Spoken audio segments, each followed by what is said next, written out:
இந்த வில்லுப்பாட்டு நிகழ்ச்சியை நான் சுப்பு ஆறுமுகம் சார் காலத்துலேருந்தே கேட்டுன்னு வரேன். பட் அதனுடைய அந்த ட்ரெண்டு, அந்த மகிமை, அதனுடைய அந்த எஃபெக்டை எதுவும் குறையாமலே பாரதி பாடின்னு வர்றது ரொம்ப சந்தோஷமாக இருக்குது.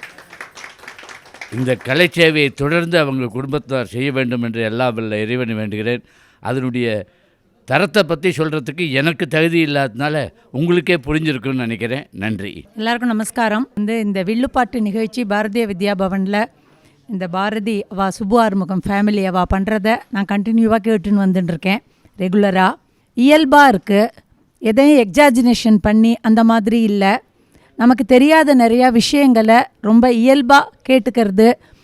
அது வியாழக்கிழமை எங்களுக்கு மகாபெரிவாளை பற்றி சொல்கிறது ரொம்ப பிடிச்சிருக்கு. நிறையா கேட்குறோம் மகாபெரிவாளை பற்றி. இப்போல்லாம் நிறைய பேர் சொல்கிறா, நிறைய கதைகள் கேட்குறோம். ஆனால் கூட இவா சொல்லும்போது அதோட ஒரு பக்தி அது எங்களை உள்ளே போய் தொடர்றது அப்படிங்கிறது தான் சொல்லலாம். அதே மாதிரி அவள் ஃபேமிலியில் அவள் சன் பாடுறது, அவளோட டெடிக்கேஷன், இந்த ஆர்ட்டை நெக்ஸ்ட் ஜென்ரேஷனுக்கு மறந்து போயிடாமல் இருக்க அவள் செய்கிற தொண்டு, கலை தொண்டுக்கு நாங்கள் அர்ப்பணம் பண்ணுறோம். ரொம்ப நன்னா இருக்குது. இதே மாதிரி அவள் சொல்கிற மாதிரி இது கண்டினியூட்டியாக வரணும். நாங்கள்லாமும் இன்னும் நிறையா விஷயங்கள் அவகிட்டேருந்து கேட்கணும் அப்படிங்கிறது என்னோட விருப்பம். நன்றி. जय जय शंकर हर हर शंकर जय जय शंकर हर हर शंकर जय जय शंकर हर हर शंकर जय जय शंकर हर हर शंकर जय जय शंकर हर हर शंकर जय जय शंकर हर हर शंकर जय जय शंकर हर हर शंकर जय जय शंकर हर हर शंकर जय जय शंकर हर हर शंकर जय जय शंकर हर हर शंकर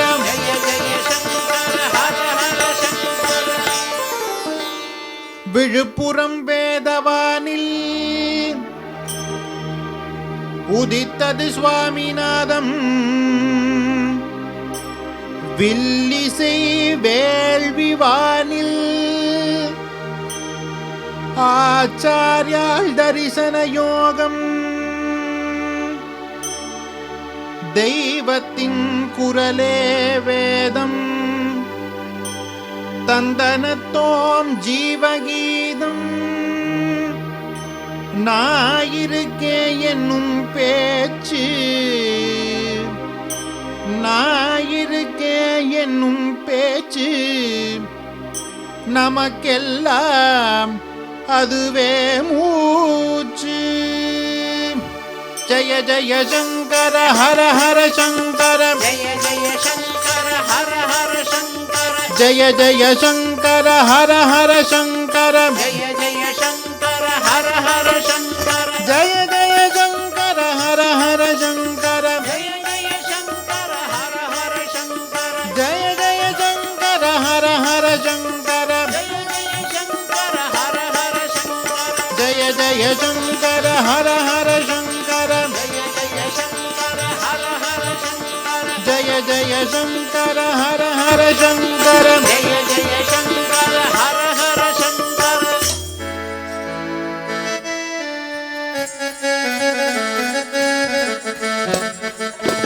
ताने ने दंदाने ने दाने दाने दंदाने நாட்டுக்கு சேவை செய்ய நல்லதொரு தமிழ் கலை வெல்லுப்பாட்டு.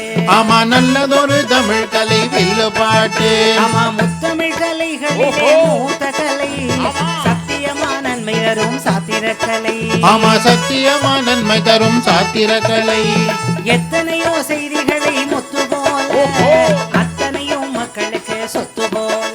ஆமா, அத்தனையோ மக்களுக்கு சொத்து போல. நான் வேண்டியது தருவார் திருவாசகமே, நாயிருக்கே நமக்கெல்லாம் குருவாசகமே. ஆமா, நாயிருக்கே நமக்கெல்லாம் குருவாசகமே. விரதத்தோடு வேள்வி வேத பூஜை செய்துவோம், வில்லிசை வேள்விநாத பூஜை செய்துவோம். வில்லிசை வேள்விநாத பூஜை செய்குவோம். ஆமா, பெரியவா தொட்டவில்லை இங்கே இருக்கு, அவனே பிரியமான வில்லிசையும் இங்கே இருக்கு, இருக்கும் இடத்தினிலே வெற்றி இருக்கு. ஆமா, விஜயனாக நாம் இருக்க வெற்றி இருக்கு, பரந்தாமன் ஆசி வில்லே காட்சி இருக்கு, பரமாச்சாரியா அருள் கருணை இருக்கு. வந்தோம் தந்தோம் உங்கள் அன்புக்கு அன்பையை தந்திடுறோம். ஆமா. தலைவனே, ஓஹோ. 11வது வாரம்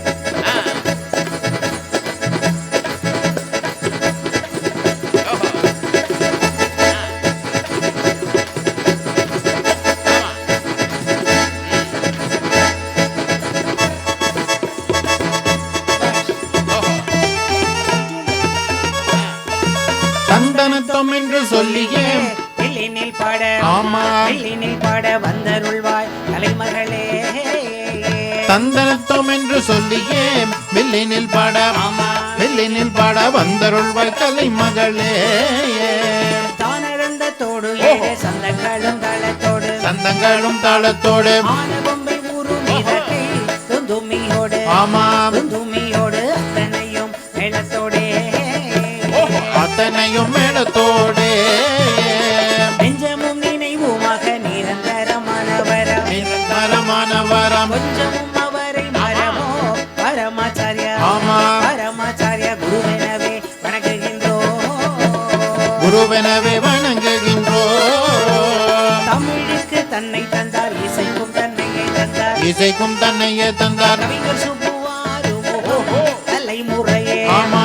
தலைமுறையே தந்தனத்தோ ஆட வந்தோ. தந்தனத்தும் பாட வந்தோ. இயல் இசை நாடகம் போல் இறையருள் தமிழை போல் இறையருள் தமிழை போல் மூவருக்கு வணக்கம் அம்மா பாரதி நானு ஆமா. பாரதி நானு அவளுடன் சொல்லிடுவே. ஆவலுடன் சொல்லிடுவே. கிருஷ்ணா ஸ்வீட் சதிபரம் கலைமாமணி முரளி ஐயா களிமணி முரளி ஐயா தேவி பவனிய குணரா ராமசாமி ஆமா. ராமசாமி அண்ணாவுக்கு வணக்கம் ஐயா. அண்ணாவுக்கு வணக்கம் ஐயா. வெங்கடாச்சம் வாழ்க வாழ்க. வெயில் என்ன மழை என்ன வில்லிசை கேட்க வருவோம். வில்லிசை கேட்க வருவோர் இயல்பான ரசிகர்களே திருமயிலை ஆமா. திருமயிலை கலைநகரம் வாழ்த்துங்களே. தலைநகரம் வாழ்த்துங்களே. தலைப்பு எடுத்து தந்த தலைவர் அன்னாரின் வாழ்த்து தலைவர் அன்னாரின் வாழ்த்து நாயிருக்கு என்று சொல்லுவார் பெரியவாளே ஆமா. பெரியவாளே நம்பிக்கையும் ஆசி தருவார். நம்பிக்கையும் ஆசி தருவார். வந்திருக்கும் அனைவருக்கும் அரும் பெரும் கலைஞருக்கும் அருள் பெரும் கலைஞர்க்கும் அன்பான வணக்கம் சொல்வேன். உங்களின் தங்கை ஆமா. உங்களின் தங்கை ஆசி பெற விழைகின்றே. ஆசி பெற விழைகின்றேன். ஜெய ஜெயசங்கர ஹரஹர சங்கர. எல்லாம் வல்ல கபாலீஸ்வரம் கற்பகாம்பிகையினுடைய அருளையினாலும் கலைமகள் அலைமகள் மலைமகளுடைய அன்பு கருணையினாலும் காமாட்சி மீனாட்சி காசி விசாலாட்சி 3 தமிழ் போல நம்மை வாழ்த்தும் 3 தேவியராலும் ஆமாங்க நடமாடும் தெய்வமாக நம்மிடையே இருந்து இன்று விண்ணுலகத்திலிருந்து நம்மை வாழ்த்தி கொண்டிருக்கும் பரமாச்சாரியாள் நான் இருக்கேன் என்று சொல்லும் நம்பிக்கை குரலான வாழ்த்து அன்னாருக்கும் ஆமா. இதுவரைக்கும் எங்களோடு இருந்து எங்களை வாழ்த்தி இப்பொழுது முன்பு வில்லை தட்டி இப்பொழுது எங்கள் முதுகை தட்டி கண்ணா பாடுங்கள் என்று எங்கள் தலைமுறையை வாழ்த்தி கொண்டிருக்கும் எங்கள் அப்பா கலைமாமணி கவிஞர் சுப்பு ஆறுமுகம் ஐயா பத்மஸ்ரீ விருது வாங்கிய வில்லிசைக்கு விருது வாங்கிய அப்பேற்பட்ட பெருந்தகையாளர் அவருடைய ஆசீர்வாதத்தோடு இன்னைக்கு நம்ம எத்தனாவது வாரம் அப்படின்னு எனக்கு கொஞ்சம் நினைவில் அந்த அளவுக்கு அமோகமாக வெற்றியாக நடத்தி கொண்டிருப்பது நாங்களும் அல்ல நிர்வாகமும் தான். ஆனால் எங்களை விட உங்களுக்குத்தான் சிறப்பான கரகோஷத்தை நான் கொடுக்கின்றேன். ஆமாங்க ஆமாங்க. எவ்வளோ ஒரு சின்சியரா அதான் நான் முரளி அண்ணாகிட்ட கூட அடிக்கடி பேசுறது உண்டு. எவ்வளோ ஒரு சின்சியரா வந்து 5-10 வருபவர்கள் இருக்கிறார்கள். என்ன அன்பு ஆச்சாரியால் மீது, என்ன அன்பு, எவ்வளவு ஒரு பாசம், அவர்கள் அருளை பெற வேண்டும் என்று எவ்வளவு பெரிய துடிப்பு. அத்தனை பேர் பாதங்களையும் நான் அன்பு தங்கையாக நமஸ்கரித்து இன்னைக்கு நாம இந்த நிகழ்ச்சியில புது புது சம்பவங்கள், வில்லுப்பாட்டோடு சேர்த்த சம்பவங்கள், பெரிய பெரிய தொழில் அதிபர்கள் அவளுடைய வாழ்க்கையில நடந்த பரமாச்சாரிய தரிசன அனுபவங்கள் எல்லாத்தையும் குறிப்பிட்ட நேரத்துக்குள்ள சொல்றதுக்காக உங்கள் தங்கை நான் தயாராக வந்திருக்கின்றேன். ஆமாங்க. பொதுவா பெரிய விஷயம் என்ன தெரியுங்களாங்க? என்ன? இன்னைக்கு ஒரு அன்பு குழந்தை வந்திருக்கிறார். வில்லுப்பாட்டுனா என்ன அப்படின்னு தெரிஞ்சுக்கணும்னு ஒரு பெரிய கலை பாரம்பரியம். ஐயா காத்தாடி ராமமூர்த்தி ஐயாவின் பேரன் வந்திருக்கிறார். இங்க கவிஞரின் பேரன் உட்கார்ந்து இருக்கிறாங்க, கலைஞரின் பேரன் வந்திருக்கிறார். என்ன என்று தெரிந்து கொள்ளும் ஊக்கத்தை ஊட்டிவிட்டோம்ல, இதான் வெற்றி. ஆமா, இதான் வெற்றி. என்னன்னே தெரியாம இருந்துருவோம் அப்படின்னு சொல்லக்கூடிய கூட்டம் இருக்கும்போது இன்னைக்கு நான் எழுதின்னு வந்த டாபிக்குக்கும் இந்த இளம் தலைமுறை வந்ததுக்கும் ஒரு பெரிய பொருத்தம் இருக்குங்க. அப்படியா? ஃபுல்லா இருக்கணுங்கிறதுக்காக நான் சொல்லல. எதுக்கு சொல்றேன்னா, எதுக்கு நம்பவே மாட்டீங்க. கொஞ்ச நேரம் முன்னாடி தெய்வத்தின் குரல் முன்னாடி ஒரு 2 விஷயம் மனசு விட்டு பேசுறேன். ஆமாங்க. இந்த வில்லுப்பாட்டு நம்ம நினைச்சுட்டு இருக்கிறோம் இளைஞர்களுக்கு இன்னும் போய் சேரணும் அப்படின்னு நினைக்கிறோம். இந்த மாதிரி நம்மள மாதிரி கலைஞர்கள் ஏதோ பத்மாசே சாஸ்திரி குழந்தைகள் கூட இன்னும் வில்லுப்பாட்டுனா என்ன தெரியாது, அப்படி ஒரு நிலைமை தான் இருக்கும். ஆனா சில இடங்களில் இந்த துடித்து கொண்டு வந்திருக்கிறார்கள் இல்லையா, இத மாதிரி சில இடங்களில் கல்லூரி மாணவர்கள் வில்லுப்பாட்டை செய்ய துடித்து கொண்டிருக்கிறார்கள். ஆமா, இது ஒரு பெரிய விஷயங்க. ஆமாங்க. இன்னொரு பல்கலைக்கழகத்திலும் கூடிய சீக்கிரத்தில் அனௌன்ஸ்மெண்ட் வரப்போது வில்லுப்பாட்டு பாடமாக்க போகிறது. ஏன்னா இயல் தெரிஞ்சவா பேச போயிடுவா, ஆமா, இசை தெரிஞ்சவா பாட போயிடுவா, ஆமா, நாடகம் தெரிஞ்சவா நடிக்க போயிடுவா, ஆமா, 3 தெரிஞ்சவா தான் இந்த வில்லுப்பாட்டுக்குள்ள வந்து உட்கார்ந்து ஒரு பெரிய விஷயத்தை செய்யும். பெரிய நாடி துடிப்பு ஒண்ணு தெரியும். என்ன தெரியுமா? இந்த முத்தமிழ் தெரிஞ்சா மட்டும் போதாதுங்க. எங்களை மாதிரி ஆர்டிஸ்டுக்கு அது நல்லா தெரியும். மக்கள் என்ன நம்ம எழுதின்னு வந்ததெல்லாம் கொட்டினா அது வந்து வேற வார்த்தை, அது சொல்லக்கூடாது. நம்ம எழுதின்னு வந்ததை கொட்டக்கூடாது, இதயத்தை கொட்டணும். மேல வந்தோம்னா இதயத்தை தான் கொட்டணும். உங்களுக்கும் எங்களுக்கும் நடுவே இருக்கக்கூடிய இந்த இதயங்களின் பரிமாற்றம் தான் இந்த நிகழ்ச்சி. இந்த இதய பரிமாற்றத்தை இதய விளக்கு ஏற்றி வைத்த முரளி அண்ணாவுக்கும் பிவி பரன் ஐயாவுக்கும் நம்ம வாழ்த்து சொல்லி நன்றி சொல்லி ஆரம்பிக்கிறோம்னா என்ன அர்த்தம்னா, இத்தனை நாள் நம்ம பேசிய அனுபவங்களை எத்தனை பேர் தெரியுமா அந்த வாரத்துக்கு நடுவுல பேசி இந்த வாட்டி என்னென்ன அனுபவம் சொல்ல போறீங்க. ஒரு குழந்தை தொடர்ந்து பேசிக்கிட்டு இருக்கான். இந்த மாதிரி விஷயங்கள்லாம் எங்களுக்கு ரொம்ப சந்தோஷங்க. எத்தனையோ தலைவர்கள் கேட்டிருக்கிறார்கள், எத்தனையோ மகான்கள் அப்பா பீரியட்ல நிறைய விஷயங்கள் கேட்டிருக்கிறாங்க. அதுல கிடைச்ச மகிழ்ச்சி இன்றைக்கு இளைய தலைமுறை எங்கேயோ போய் கொண்டிருக்கிறது என்று நினைக்கும் போது எல்லா இடத்திலையும் பெரியசாக பேசப்படுகிற என்ஐடி யூனிவர்சிட்டி இல்லையா, திருச்சி, அங்க என்ஐடி, அதுல 12 குழுக்கள் வில்லுப்பாட்டு நடத்தின. எனக்கு ரொம்ப சந்தோஷமா இருந்தது. என்னைத்தான் நடுவராக அழைத்தார்கள். நடுவராக அழைக்கும் போது எனக்கு ஒரு பக்கம் மெய்சில் இருக்கிறது, ஒரு பக்கம் கலைத்துவம் வந்து நம்ம இதை செய்யணும்ன்ற சொல்றது. முன்னாலேயே நாங்க அழகா ரூல்ஸ் அண்ட் ரெகுலேஷன்ஸ் போட்டு ஃபெஸ்டம்பர் என்று கொண்டாடுவார்கள். ரொம்ப அழகான வார்த்தை. இப்படி எல்லா கல்லூரிகளிலும் இப்பொழுது வில்லுப்பாட்டு ஒரு மறுமலர்ச்சியாக வருவதற்கு காரணம் என்னன்னா, நானும் நீங்களும் நிர்வாகமும் என்று சொல்வது 100ஆக இருந்தாலும் 101 நான் இருக்கேன் என்று பெரியவா சொல்கிறார். அவர் தொட்டவில்லைங்க. வேற என்னங்க நம்மளுக்கு வேணும்?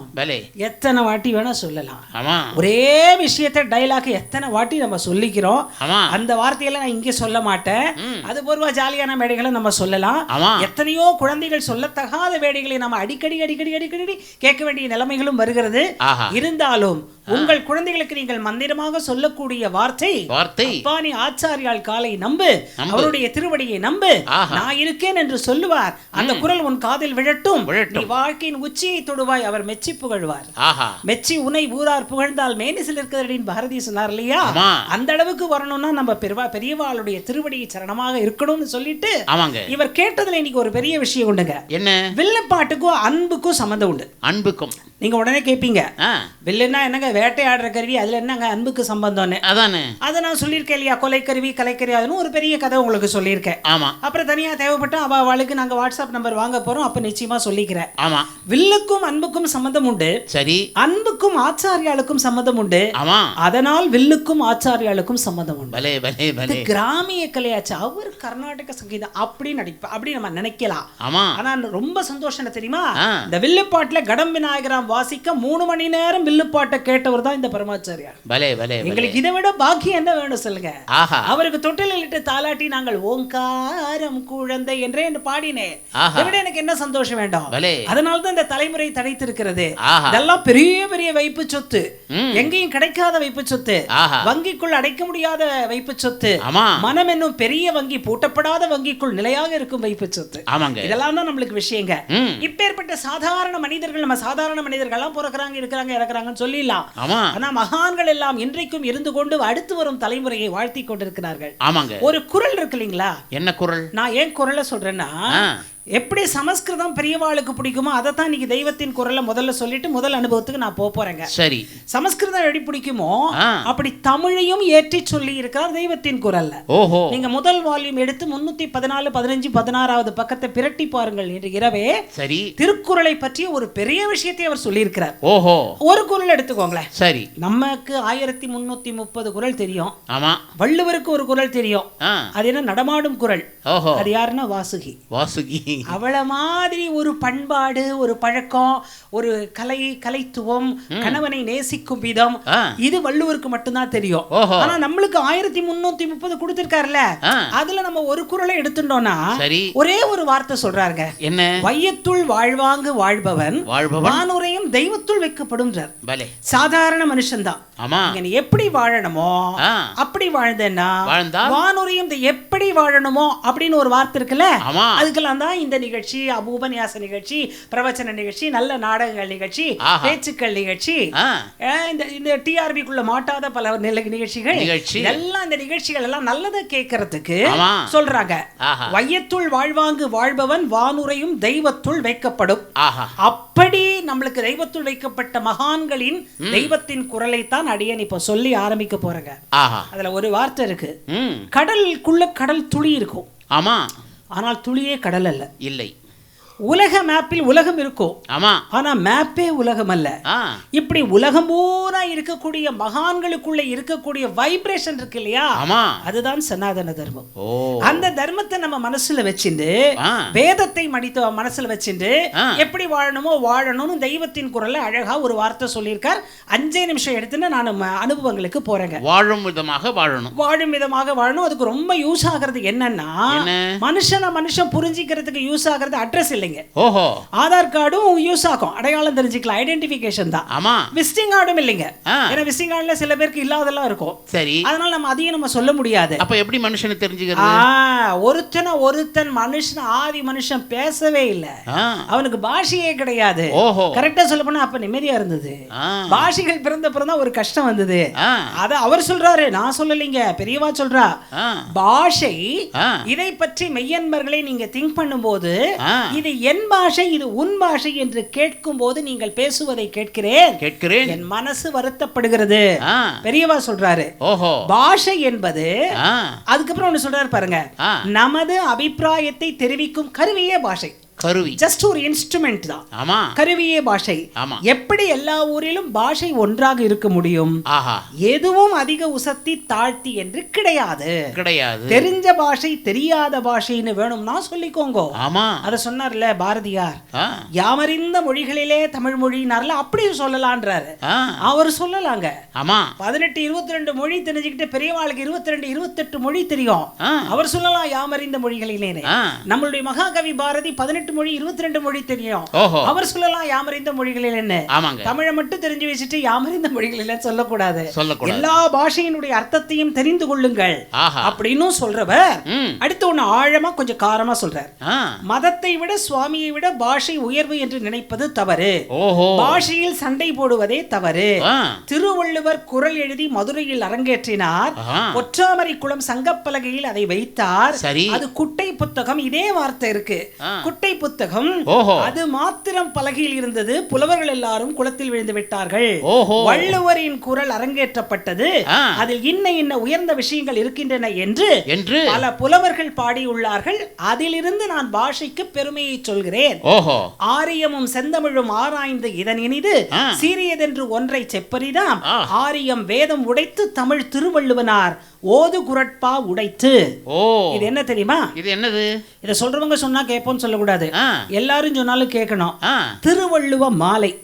இத நமக்கு எடுத்து கொடுக்கிறது யாரு? மகாபெரியவர். அதுதாங்க விஷயம். இதுல சமஸ்கிருதம் உயர்வா தமிழ் உயர்வா அப்படின்னு நினைக்காதீங்கோ. ரெண்டும் சமம்தான். ஏன்னா அப்படின்னு நான் இன்னைக்கு சொல்றதை நீங்க குழந்தைகள்கிட்ட போய் சொல்லுங்க. சமஸ்கிருதத்தில் வேதம் உள்ளது. உள்ளது. தமிழில் இருந்ததா என்று கேட்பவர்களுக்கு ஆ. இப்பொழுது குறள் வந்து விட்டது. ஆ. ஏன் தெரியுமா? ஏன்? அதற்கு தமிழ் மறை என்று பெயர் ஆமா. என்று இந்த கவி சொல்வதை மனதில் வைத்துக்கொண்டு ஆ. சண்டை போடுங்கோ, ஆ. பாஷைக்காக சண்டை போடாதீங்க ஆ. என்று ஒரு அழகான ஒரு கருத்தை சொல்கிறார். ஆஹா. எங்க இப்பெல்லாம் தமிழ் பேசுறவங்க தமிழா பேசுறாங்க. ம். எங்களுக்கு இந்த தொலைக்காட்சியில பழக்கமானவங்களுக்கு ஒரு பெரிய விஷயம், என்ன? காம்பேயருக்கு ஆடிஷன் நடக்கும். ஆ. அண்ணா சொல்லும் போதே சிரிச்சிட்டாங்க. காம்பேயருக்கு ஆடிஷன் நடக்கும். ஆடிஷன். நம்மளை கூப்பிட்டு உட்கார வச்சிருவாங்க. தமிழ்ல ரொம்ப பெரிய ஆளுன்னு நம்மளை கூப்பிட்டு உட்கார வச்சிருவாங்க. சரி. அது வந்து நான் என்ன பேசுறதுன்னு எனக்கு துணி தெரியல அப்படின்னு ஒண்ணு வந்து சொல்லும். ஆ. தலைமுடி இப்படி நிக்கும், பாதியில வெட்டி விட்டுருக்கோம், ஆ. எந்த ஒரு விஷயமுமே ஒழுங்கா இருக்காது. ஓஹோ. அப்படி இருக்கும். ஆனா 100 பேர்ல 90 பேர் ஒழுங்கா இருப்பாங்க. இந்த 10 பத்தி தான் நான் பேசுறேன். சரி. வந்து நிக்கும், தமிழே எனக்கு தெரியாதே அப்படின்னு நிர்வாகம் என்ன தெரியுமா சொல்லுது? என்ன சொல்லும்? செலக்ட் பண்ணுங்க இவள. ஓ, தமிழை தவிர மற்றதெல்லாம் அவங்களுக்கு பிடிக்குது. தமிழ் அப்படியும் சொல்லலாம். ம். அல்லது அவங்கள வந்து நீங்க சொன்ன மாதிரியே சொல்லலாம். நாங்க சொல்றது என்னன்னா, ஆ. எல்லா சிறப்பும் இருக்கட்டும். ஆ.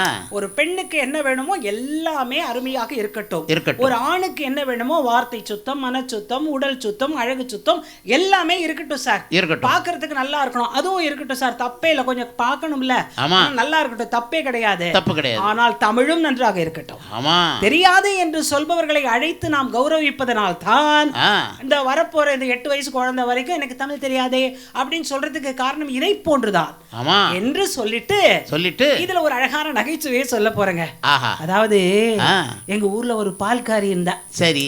அவளுக்கு தமிழ் தெரியுமா இங்கிலீஷ் தெரியுமான்னு எனக்கு தெரியாது. சரி.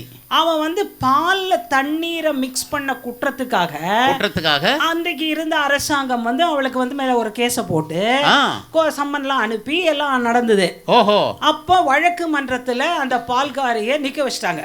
என்னங்க இது ஆச்சரியமா இருக்கு. ஒரு பால்ல தண்ணி கலந்த குற்றத்துக்காக அன்னைக்கு வழக்கு மன்றத்துல நிக்கிற அளவுக்கு அவ்வளவு பெரிய குற்றமா இருந்திருக்கு. ஆமா, அதுக்கு ஒரே வார்த்தை தான் NSK சொன்ன வார்த்தை. அது அந்த காலம் அப்படின்னு சொல்லிட்டு விட்டுறணும். அவ்வளவுதான். நம்ம அப்படி நின்ன உடனே வழக்கறிஞர் வரார். அவர் அடி கெத்தா வருவார்னு தெரியும். நம்மளுக்கு எவ்வளவு ரசிகர்கள் இருக்காங்க வழக்கறிஞர்கள். எல்லாரும் வந்து ஒருத்தர் பேசுறார். அவர் ஆனா சுத்த தமிழர். அம்மையே அம்மையே, பாலில் நீர் கலந்த குற்றத்திற்காக உனக்கு வழக்கு மன்றத்திலிருந்து பிடியாணை வந்ததே, நீர் வந்தீரோ? அந்த அம்மா ஒண்ணுமே பேசல, அமைதியா நிக்குது. புரிஞ்சுக்கிட்டாரு, பாஷையை மாத்துறாரு. மில்க்ல நீ வாட்டரை மிக்ஸ் பண்ண அஃபென்ஸுக்காக உனக்கு கோர்ட்ல இருந்து சம்மன் வந்ததே, நீ ஆச்சரானியா அப்படின்னு இந்த பால்காரி சொல்லிச்சான். இப்படி தமிழ்ல சொன்னாலையா தெரியும் எனக்கு. இத தமிழ்ன்றா முதல்ல சொன்னது அம்மையே புரியல. இப்ப ஒரு வார்த்தை உலாவுது தங்கிலீஷ்னு. அதுல கூட தாராள தமிழை மட்டும் எடுத்து வச்சு இங்கிலீஷோட பெரும்பகுதி வருது. ஏன் இங்கு மில்லு தான் சொல்ல, இங்கிலீஷை குறைச்சிட்டு தமிழை தான் சொல்ல. ஆக பாஷையில் எதுவும் இல்லை என்று சொல்வதை மனசில் வைத்துக் கொண்டு மனம்தான் இன்னைக்கு டோட்டல் நான் எடுத்திருக்கிற அனுபவங்கள் பூரா மனசை பத்தி தான் இன்னைக்கு பாட போறாங்க. யார பத்தி மெயினா சொல்லிருக்காருன்னா கண்ணப்ப நாயனாரை பத்தி. லாஸ்ட் இன்சிடென்ட் அதுதான், உருக்கமான இன்சிடென்ட். எனக்கு இன்னைக்கு படிச்சு, அதாவது ரிஹர்சல் பண்ணும்போது படிச்சு தானா கண்ணுல தண்ணீர் வந்தது. அவ்வளவு ஒரு அழகான சம்பவம் அது. அதை நம்ம எல்லாரும் வாழ்க்கையில கடைபிடிக்க ஆரம்பிச்சோம். இப்ப நான் சொல்லி நீங்க சொல்லி எல்லாம் கிடையாது. அவர் சொல்றதுக்கு ஒரு மீடியாட்டர் நாங்க, அவ்வளவுதான். நியூஸ் படிக்கிறவர் நியூஸ் கிரியேட்டா பண்றாரு கிடையாது, ஜஸ்ட் நியூஸ் ரீடர், அவ்வளவுதான். அது மாதிரி நாங்கள நியூஸ் ரீடர், ஆர்டிஸ்ட் தான் இதுல. அதாவதுங்க ஃபர்ஸ்ட் அனுபவம் எதை தெரியுமா சொல்ல போறேன்? எது? பரமாச்சாரியாளுக்கும் அப்பாவுக்கும் நடந்த சம்பவம். இந்த நல்ல அன்பு குணம் எனக்கு என்னமோ தெரியல, குழந்தைங்க பிரசன்ஸ் ரொம்ப அதிகமா வந்திருக்கு. ஒருவேளை தீபாவளிக்காக வந்தவங்களா அப்படியே இருந்துட்டாங்களோ நினைக்கிறேன். இங்க ஒரு குட்டி, அங்க ஒரு குட்டி, இங்க ஒரு பெரிய குட்டி, நிறைய பேர் வந்திருக்கீங்க. எல்லாருக்கும் என்னுடைய அன்பான வணக்கம் வாழ்த்துக்களையும் சொல்லிக்கிறேன். அதாவதுங்க சுருட்டப்பள்ளின்னு ஒரு இடம் போயிருக்கேளா? ஆமா. இந்த இடத்துல ரொம்ப ஒரு பெரிய விஷயம் இருக்கு. தேவியினுடைய மடியில நம்முடைய சிவனார் படுத்திருப்பார். சுருட்டப்பள்ளி அருமையான ஸ்தலம், பெரிய ஸ்தல வரலாறு அதுக்கு இருக்கு. பெரியவா ரொம்ப ஒரு ஆரம்ப காலத்துல, நான் சொல்றது 64க்கும் முன்னா 64 65 அந்த ஏஜ்ல, அந்த வருஷங்கள்ல அப்பா போனப்போ சுபு சுருட்டப்பள்ளி போயிருக்கியா பலே அப்படின்னு கேட்டார். ஓஹோ. அப்பா உடனே ஒண்ணு கேட்டா அதை 10 புரிஞ்சுன்னு 100 செய்வாங்க. அது ஒரு அழகு தெரியுமா? நல்லவங்க சொன்னாதான் அப்படி செய்யணும். நம்ம இன்னும் மொத்தமா செஞ்சோம்னா அதிக பிரசங்கின்றுவான். ஒண்ணு சொன்னா 10 கேட்டுட்டு 100 செய்வாங்க. அத்தனையும் நல்லதா இருக்கும், 100 நல்லதா இருக்கும். பெரியவா வந்து சுருட்டப்பள்ளின்னு கேட்டிருக்காரு. அதுல ஏதோ ஒரு விஷயம். அது வரைக்கும் அப்பா போனது இல்லைங்க, உண்மையை சொல்றேன், போனதில்லை, சுருட்டப்பள்ளிக்கு போனதில்லை. அப்பா போனதே இல்ல. நம்மளாம் நாங்கள பிறக்கவே இல்லை. ஆனா போறாங்க, பாக்கணும்னு போறாங்க. பெரியவா சொல்லிட்டா இல்லையா, உத்தரவாயிடுச்சு இல்லையா. அங்க போய் இப்ப நாங்க சமீபத்துல போய் அப்பா உட்கார்ந்து இடத்த தரிசிச்சுட்டு வந்தோம், ஏதோ ஒரு பழைய நினைவுகளுக்காக. பெரியவா கேட்டதும் காதுல விழுந்தது. அப்பா போனாங்க, அங்க உள்ள காட்சியை பார்த்தாங்க. அது ஆலாலம் தொண்டையில நின்னது, பார்வதியினுடைய ஸ்பரிசம் தடுத்தது, இந்த கதையெல்லாம் உங்களுக்கு தெரியும். அதெல்லாம் நிறைய யூடியூப்ல வருது. அந்த ஸ்தலத்துல அந்த காட்சியை பார்த்துட்டு அப்பா உட்காந்துட்டாங்க. ஒரு நல்ல கலைஞனுக்கு பாட்டு எழுத நேரம் செலக்ட் பண்ணவே கூடாது. எப்ப வேணாலும் ஆன் பண்ண மாதிரி பாட்டு வரணும். இத கவிஞர் சுரதா எங்க அப்பாவை பத்தி ஒரு வார்த்தை சொன்னார். அவர் யாருங்கிறத விட்டுருங்க, ஆனா அவர் ஒரு வார்த்தை சொன்னார். எங்க அண்ணன் சுப்பு ஆறுமுகத்துக்கு மூளைக்குள்ள எப்பவும் ஒரு ஜோதி ஆஃப் ஆகாம எரிஞ்சுக்கிட்டே இருக்குனார். என்ன அழகான வார்த்தை இல்லைங்களா? நம்ம தூங்கும்போது அது ஆஃப் ஆகணும்ல. இது வந்து பல மேடைகள்ல நம்ம பல நிகழ்ச்சிகள் பார்க்கும்போது உங்க அப்பா இப்படிப்பட்டவர், காப்பாத்துங்க காப்பாத்துங்க காப்பாற்றணும். 95 வயசு வரைக்கும் காப்பாற்றணும். அவ்வளவுதான் எங்களால முடிஞ்சது. அதுக்கு மேல இறைவன் அழைச்சிட்டார். பெரியவா முன்னாடி பெரியவா பத்தி பாட பெரியவா கூப்பிட்டுட்டார். அப்படிதான் நம்ம சொல்ல முடியும். அப்போ அந்த சுருட்டப்பள்ளியை பற்றி பாடல் எழுதணும் அப்பாவுக்கு தோணுது. எல்லாம் அழகா ரூம் எல்லாம் எடுத்து ஏசி எல்லாம் ஆன் பண்ணி கொஞ்சம் 20 வை 40 எல்லாம் சொல்லாம அந்த இடத்திலேயே உட்கார்ந்து அப்பா பாட்டு எழுதுறாங்க. என்ன பாட்டு எழுதினாங்க தெரியுமா? என்ன பாட்டு? அதை இப்ப கலைமகன் பாட போறான். அதுல ஒரு பெரிய சங்கல்பம் இருக்கு, ஒரு அழகும் இருக்கு. அப்பாக்கு அங்க போய் உட்கார்ந்த உடனே ஏன் பள்ளி கொண்டீரையா அருணாச்சல கவிராயரோட கீர்த்தனம் காதுல விழுது. அப்பா யோசிக்கிறாங்க. அப்பாவுக்கு ராமன் சிவன் எல்லா கதைகளும் தெரிந்ததானே, கலைவாணருக்கு அதெல்லாம் பயன்படலையே தவிர அப்பா வாழ்க்கை முழு ஆன்மீக வாழ்க்கை தானே. அந்த எண்ணமெல்லாம் மனசுல வந்து இந்த உலகத்திலே பள்ளி கொண்டது பார்க்கடல் பரந்தாமன் மட்டும் தானே. இங்கே சிவன் பள்ளி கொண்டிருக்கிறானே, இந்த சுருட்டப்பள்ளியில பள்ளி கொண்டிருக்கிறானே, இதை வச்சு ஒரு பாட்டு எழுதுனா இதுதாங்க சிச்சுவேஷன் கிரியேட் பண்றது. சிச்சுவேஷனே இல்லாம டக்குன்னு ஒரு பாட்டு வந்துட்டு வந்தா மக்கள் பார்த்துட்டு இருக்கவங்க வெளில எழுதி வருவாங்க. சினிமாவா இருந்தாலும் சரி, எதுவா இருந்தாலும் சரி, சிச்சுவேஷன் இருக்கணும். அந்த சிச்சுவேஷனை முதல்ல அப்பா மனசுல புள்ளையா சொல்லி போட்டாங்க. அப்ப யோசிக்கிறாங்க, அடாடா பள்ளி கொள்றதுன்னா கொஞ்சம் களைப்பு இருந்தாதான் பள்ளி கொள்ள முடியும். களைப்பு இருக்கணும். டயர்ட்னஸ் இருந்தா தானே தூங்குவோம். பள்ளிங்கிறது தூக்கம் தானே. அப்ப டயர்ட்னஸ் வந்து ராமாவதாரத்துல ராமனுக்கு வர்றதுக்கு நிறைய இடங்கள் இருக்கு. நிறைய இடங்கள் போறாரு, சண்டைக்கு போனார், அதுக்கு போனார், ராவணனை கொண்டார், எல்லாம் செஞ்சார். ரொம்ப களைச்சு போய் இருக்கிறதுக்கு அதுல நல்ல பாடல்கள். கௌசிகன் முன்னா பெரிய பாட்டு, அது அருமையான பாட்டு. அந்த பாடல் நீங்க எல்லாரும் கேட்டிருப்பீங்க. ஏன் பள்ளி கொண்டீரையா ஸ்ரீ ரங்கநாதா ஏன் பள்ளி கொண்டீரையா, அருணாச்சல கவிராயர் எழுதினது. அப்பா பெரியவாளோட ஆசீர்வாதம், அதான் தரிசன அனுபவம்னு சொல்றேன். என்னைக்கு எழுதுறது? 1960கள் 70கள் எழுதுன. இன்னைக்கு உங்க முன்னாடி பேசுற இல்லையா, அதுக்கு பேர் என்ன தெரியுமா? என்ன? உண்மை. வேற வார்த்தையே கிடையாது. உண்மைக்கு மட்டும் காலம் கிடையாது. உண்மைக்கு இறந்த காலமே கிடையாது, எதிர்காலமும் கிடையாது, நிகழ்காலம். என்னைக்குமே நிகழ்காலம் தான். இன்னைக்கு சொன்னாலும் அது உண்மையா இருக்கணும். உண்மை இல்லைன்னா தைரியம் எல்லாம் வாய வரக்கூடாது. அப்பா யோசிக்கிறாங்க, ஏன் பள்ளி கொண்டீரையா ரங்கநாதாவை கொஞ்சம் ரெஸ்ட் எடுக்க விடு, நமசிவாயன் போடு. ஏன் பள்ளி கொண்டீரையா. இந்த பல்லவி எழுதுறவாளுக்கெல்லாம் ஒரு பெரிய கஷ்டம் இருக்கும். என்ன? அது எப்படி முன்னால தொடர்றதுன்னு. சும்மா பல்லவி எழுதிட்டு இப்படி ஒரு பல்லவி பாடினேன்னு சும்மா உடு போட்டுட்டு போக முடியாது இல்லையா. மேல ஆரம்பிக்கிறாங்க. அதான் அப்பா அந்த பாட்டு நீங்க இப்ப கேட்க போறீங்க. அப்ப அப்பா பட்ட டஃப் என்னங்கறத மறுநாள் பெரியவா முன்னாடி சொன்னதாக அப்பா எங்களிடம் சொன்னார்கள். என்னவா, பெரியவா சொன்னபடிக்கு நான் சுருட்டப்பள்ளி போனேன். அங்க அந்த காட்சியை பார்த்தேன். பாட்டு எழுதிட்டேன் பெரியவா, அதை நீங்கள் தொட்டு ஆசீர்வாதம் பண்ணி கொடுத்த உடனே நான் எல்லா மேடையிலையும் பாட ஆரம்பிச்சிருவேன் அப்படின்னு அப்பா சொன்னோடனே பெரியவா அந்த பாட்டை வாங்கி தொட்டு ஆசீர்வாதம் பண்ணி எடுத்த பாட்டை மெட்டு, ஏற்கனவே போட்ட மெட்டு, அந்த மெட்டில் இப்போ கலைமகன் பாட போகிறான். அப்போ அப்பா பெரியவா கிட்ட ரொம்ப ஜோவியலாக பேசுவாங்க. அப்போ சொன்னாங்களா, ராமாவதாரத்தில் ராமன் களைப்புக்கு நிறைய காரணங்கள் இருக்கு பெரியவா, இருக்கு. சிவனுக்கு களைப்புக்கு காரணத்தை நான் காணவே முடியல. எப்படியாவது இந்த களைப்பு எங்கேயாவது அவர் படுத்திருக்கிறாரா, கஷ்டப்பட்டு இருக்கிறாரா, களைப்படுத்திருக்கிறாரா, அவருக்கு உடம்பு துன்பப்பட்டிருக்கிறான்னு தேடி தேடி தேடி தேடி தேடி பாட்டு அழகா அமைச்சிட்டே அத்திரியும் ஆச்சாரியா அனுக்கிரகம் என்று சொன்ன வார்த்தை ஏன் பள்ளி கொண்டிரையா என்ற பாட்டாக தரிசன அனுபவம் வளர்ந்தது. பாடுறதுக்குனே பிறந்தவர் அதை பாடணும். ஏன் பள்ளி கொண்டிரையா நம சிவாய ஏன் பள்ளி கொண்டிரையா, இதை நீங்க கலைமகன் நல்லா பாடி முடிச்சுட்டு, மோகன ராகமா இருந்தாலும் அதுக்கு மேல ஜெய ஜெயசங்கர பாடி முடிச்சுட்டு, அப்புறம் அந்த பாட்டை நான் வார்த்தையா சொல்றேன். எனக்கு வந்து வார்த்தையா சொல்றதை விட அவன் வார்த்தையா சொன்னாதான் நல்லா இருக்கும். சிவன் கொண்ட கலைப்பை என்ன அழகு பாருங்க. தமிழ் விளையாடுகிறது காரணம் அப்பா மனசில் பரமாச்சாரியால் பக்தி விளையாடியது. இந்த பாட்டை நீங்க இந்த மயிலாப்பூரத்தை தவிர வேற எங்கேயும் நான் சொல்றதே பெரிய கஷ்டம், புரியறதும் பெரிய கஷ்டம், பாடுறதும் பெரிய கஷ்டம். ஆனா உங்க எல்லாருக்கும் அது ஈஸி. காரணம் நான் இருக்கேன்னு பின்னால இருந்து நம்மளுக்கு சொல்ற. பாட்டை ரசியுங்கள், இல்லை தியானியுங்கள். ஏன் பள்ளி கொண்டேரையா, ஏன் பள்ளி கொண்டேரையா, நமச்சிவாய ஏன் பள்ளி கொண்டிரையா, ஏன் பள்ளி கொண்டிரையா, நமச்சிவாய ஏன் பள்ளி கொண்டிரையா, ஏன் பள்ளி கொண்டிரையா, நமச்சிவாய ஏன் பள்ளி கொண்டிரையா.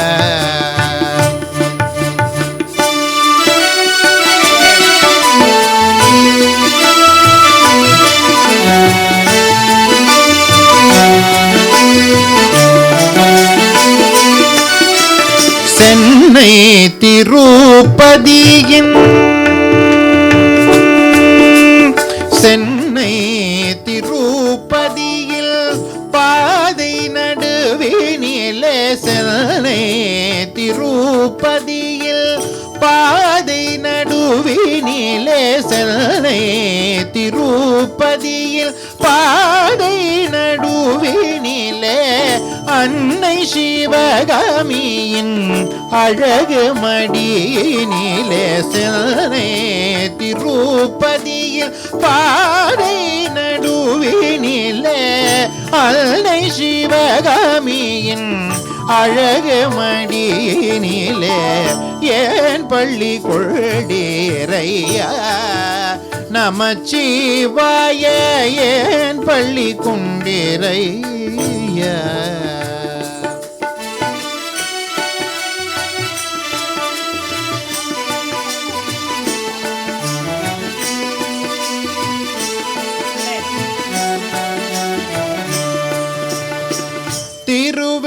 திருவிளையாடல்களை திருவிளையாடல்களை தினமும் பிள்ளை நடன களை திருவிளையாடல்களை தினமும் பிள்ளை நடன களை மூன்று புறமும் எரித்ததற்கோ, மூன்று புறமும் எரித்ததற்கோ, தமிழ் சான்றோன கீரனின் முறை மூன்று புறமும் எரித்ததற்கோ, தமிழ் சான்றோன கீரனின் முறை பூசை செய்தவள் இமயவான் மகள் ஆசை தந்த களை பூசை செய்தவள் இமயவான் மகள் ஆசை தந்த களை போம் மாசிலாத தென்மதுரை மாமகள் மனமும் தந்த மகிழ்வோம் மாசிலாத தென்மதுரை மாமகள் மனமும் தந்த மகிழ்வோம் தோடுடைய செவியன் விடை ஏறியோர் பாடல் கேட்ட ரசிப்போம் தோடுடைய செவியன் விடை ஏறியோர் பாடல் கேட்ட ரசிப்போம் பாடும் அடியவரை தேடி அருள்வதில் பரமன் கொண்ட களை போம் பாடும் அடியவரை தேடி அருள்வதில் பரமன் கொண்ட களை போ தாளமுடுக்கை தனை இசைத்த களை போம் சபையில் புகழ் மிதப்போம் ஊமை நடனம் எதிர்ப்போம் சூருட்ட பள்ளி தேவி பூமடியில் காதல் மயக்கமோ ஞானவல்லி முகம் காண விருப்பமோ ஏன் பள்ளி கொள்டீரையா சூருட்ட பள்ளி தேவி பூமடியில் காதல் மயக்கமோ ஞானவல்லி முகம் காண விருப்பமோ ஏன் பள்ளி கொள்டீரையா நமச்சிவாய ஏன் பள்ளி கொண்டீரையா ஏன் பள்ளி கொண்டீர் ஏன் பள்ளி கொண்டீர் நமச்சிவாய நீலகண்டா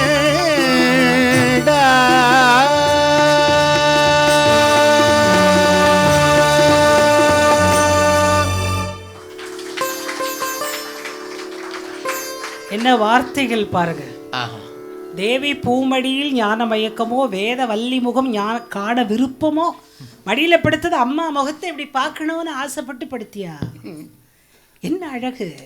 ஆஹா. பாட்டு எழுதுனா இப்படி எழுதணுங்க. ஆமா இது பெரிய பெரிய இது அப்பாவாச்சேன்னு வசதி சொல்றேன்னு சொல்லாதீங்க. ஆஹா. சங்கீத உலகத்திலே மிகப்பெரிய வித்வானாக இருக்கக்கூடிய ஒரு ஐயா எல்லார்கிட்டையும் அப்புறம் தனித்தனியா சொல்ற அவர் பேர் என்னன்னு ஏன்னா ஓ இவர் மட்டும்தானா அப்படின்னு நீங்க கேட்டக்கூடாது இல்லையா. அவர் இதை நான் என்னுடைய கடமையாக எடுத்து பிரபலப்படுத்த போகிறேன் அப்படின்னு சொல்லியிருக்கார். அது வரைக்கும் நாங்க பாடிட்டு இருப்போம் அப்புறமும் நாங்க பாடிட்டு இருப்போம். ஏன்னா அது ஒரு பெரிய விஷயம். அதாவது கண்ணதாசன் இப்படிப்பட்டவர் தான். ஒரு வாட்டி ஒரு கல்லூரியில விடுதியில ஒரு விழாவாங்க. சரி விடுதி விழாவுக்கு போயிருக்கார். சரி அங்கே அவருக்கு ரொம்ப இட்லி பிடிக்கும் போலுக்கு. இட்லி ஆமாம் ஆமாம். இந்த ஹாஸ்டல் ஸ்டூடெண்ட்ஸ்லாம் சேர்ந்து தம்பி சின்ன பிள்ளைங்க மாதிரி ஹாஸ்டல் ஸ்டூடெண்ட்ஸ்லாம் சேர்ந்து கண்ணதாசனுக்கு இட்லி போட்டிருக்காங்க. சரி அவருக்கு இட்லி ரொம்ப பிடிச்சிருக்கு. நிறைய சாப்பிட்ருக்காரு.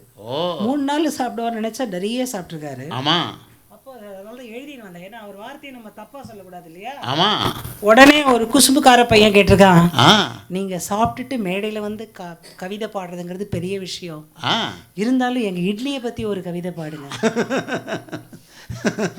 ஆமாம் சாப்பிட்ட உடனே வேலை கொடுத்துருவான் பாருங்க. உடனே அவர் ஆரம்பிச்சாராம். இட்லி நிறைய சாப்பிட்டார். காரணம் என்ன ஒல்லியா இருந்தது. சரி சின்னதா இருந்தது. ஓ அப்படியா தம்பி இட்லியை பத்தி தானே சரி சாப்பிட்டுட்டு நன்றி மறக்க முடியுமா கண்டிப்பா பாடுறேன்னு சொல்லி இட்லியே நீ ஏன் இழைத்து விட்டாய் எவனை எங்கே நீ காதலித்தாய் அப்படின்னு உடனே எழுதின உடனே அந்த பையன் சரண்டர். அதாவது இட்லியும் நல்லா இருந்ததுன்னு சொல்லியாச்சு. எவனை இங்கே நீ காதலித்தானா இங்க இருக்க பசங்கெல்லாம் அப்படிப்பட்ட பசங்கன்னு சொல்லியாச்சு. இட்லியை பொண்ணாக்கியாச்சு. இதுதாங்க அதாவது கவிதை என்பது குடுக்க குடுக்க மனசு வெள்ளையா இருந்தா வந்துகிட்டே இருக்கும். இட்லி இழைச்சிருக்குன்னு சொல்லிட்டாரு. இட்லி இழைச்சிருக்குன்னு சொல்லிட்டாரு. ஏன்னா அவர் அப்பா சொல்லுவாங்க ஃபுல் ரொட்டி சாப்பிடுவாருமாங்க. கண்ணதாசன் வீட்லயே காந்தி கண்ணதாசன் சொன்னாலே ரசிப்பாரு. எதுக்கு சொல்றேன்னா குழந்தை குணம். அது குழந்தையா இருந்தாதாங்க கவிதை வரும். அது ஒரு பெரிய விஷயம். குழந்தையும் தெய்வமும் கொண்டாடும் இடத்துல சொல்றாங்களே ஏன் தெரியுமா. நடுமத்தில தெய்வம் விளையாடாது. 5 வயசு 7 வயசுக்கு மேல வெனப்பிண்டங்களா ஆயிரும். ஆமாமா சொல்லத்தான் செய்யணும். எல்லா அதெல்லாம் தெரிஞ்சுக்கிறோம். தெரிய வேண்டாம் அதெல்லாம் தெரிஞ்சுக்கிறோம். ஒன்னு நினைச்சுக்கிட்டு ஒன்ன பேச கத்துக்கிறோம்.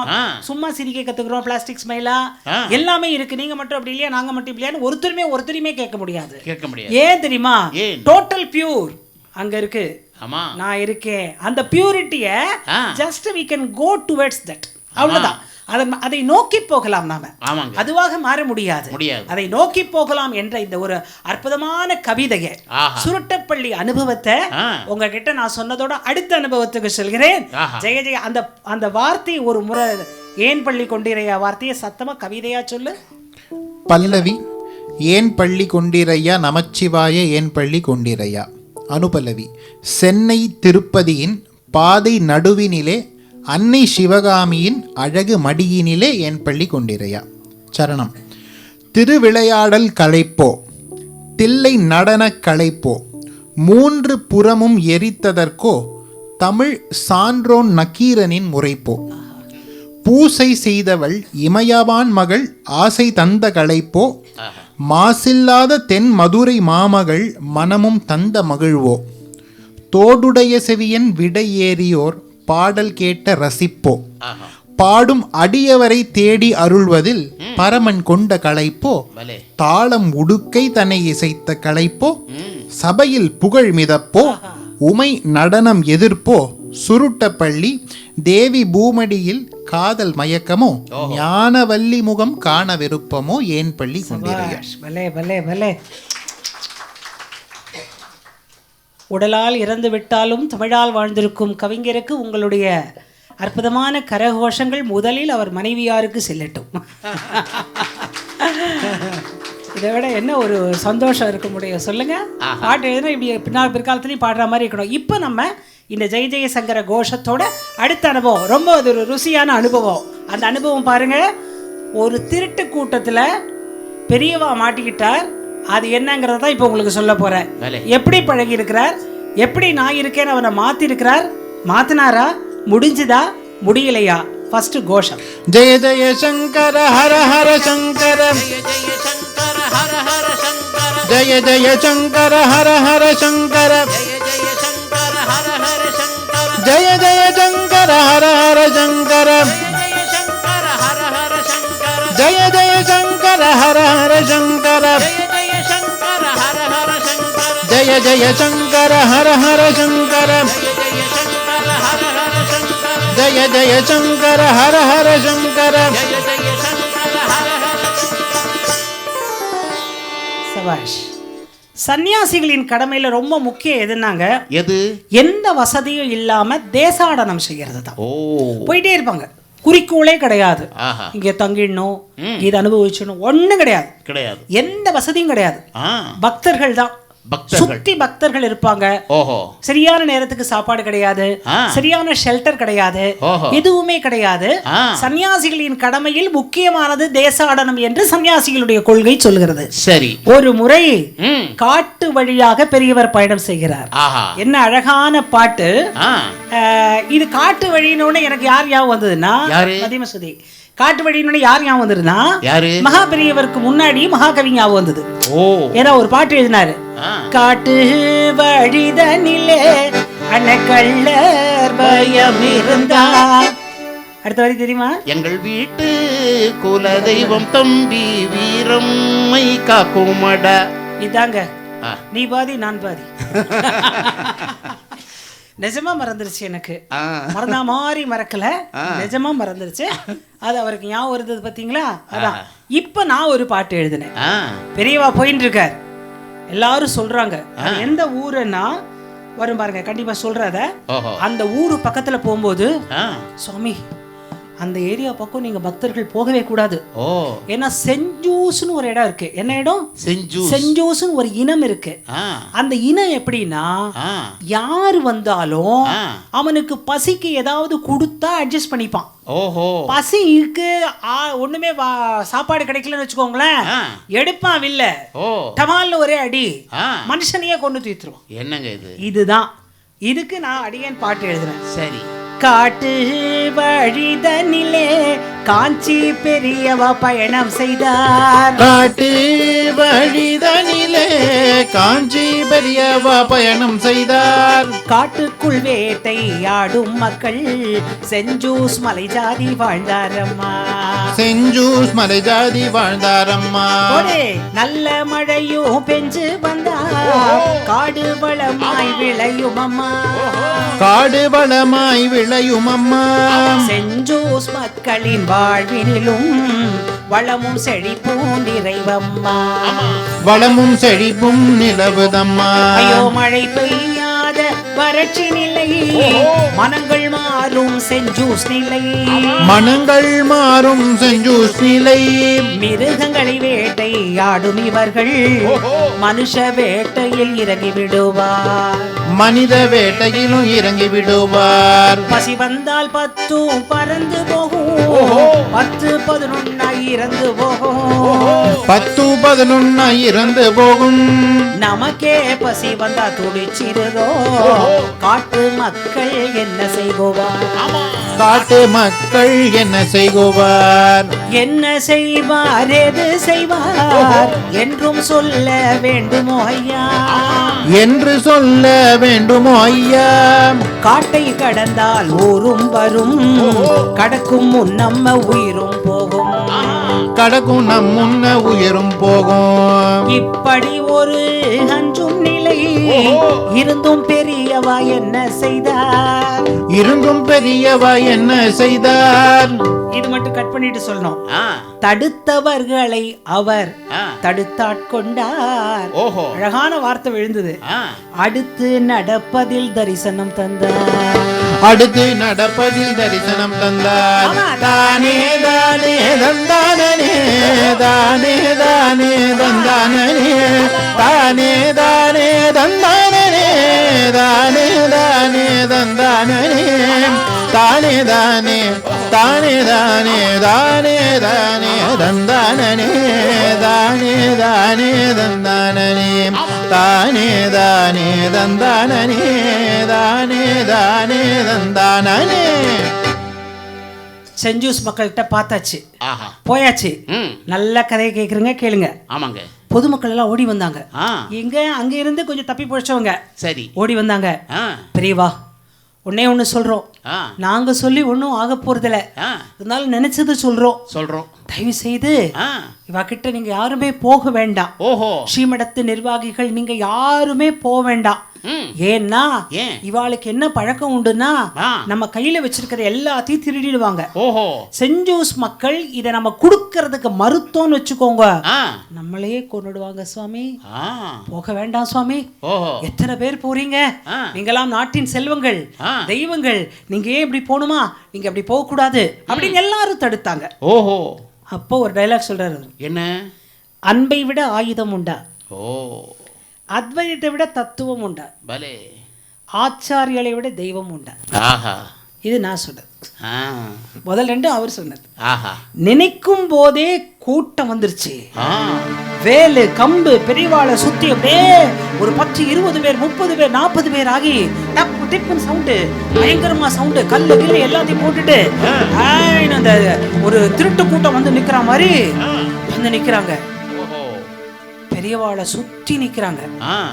எல்லாருக்கும் பயம் தொட நடுங்குது. ஆனா அங்க மட்டும் தான் அழகு. அந்த தலைவன் வந்து நிக்கிறான். பயங்கர நல்ல பெருமாள் சொல்வார், பயங்கர அனிமல்னு.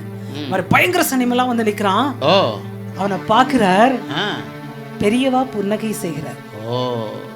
செஞ்சூஸ் தலைவனை கனிவாய் பார்த்தார். அவனை அருகில் அழைத்து, என்னப்பா உனக்கு என்ன வேணும்? உடனேங்க அட்வைஸ் பண்ணாரா? வேற ஏதாவது வார்த்தை ஆசார கோவை எடுத்து சொன்னாரா? சாஸ்திரத்தை சொன்னாரா?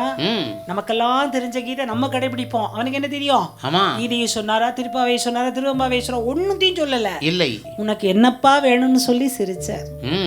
அழகான சிரிப்பு சிரிச்சார். உடனே அவன் என்ன ஆனா தெரியுமா? என்ன ஆனா? ஆச்சரியம். அதுவே ஆச்சாரியம், பரமாச்சாரியம். பெரியவாளின் கனிவான முக தரிசனம், அக அனுபவம், கருணையை கண்டதும் கம்ப தூக்கி கீழே போட்டான். வேலை தூக்கி கீழே போட்டான். தடிய தூக்கி தூர போட்டான். கையெடுத்து கும்பிட்டான். பெரியவரும் ஆசீர்வாதம் பண்ணார். முடியுமா?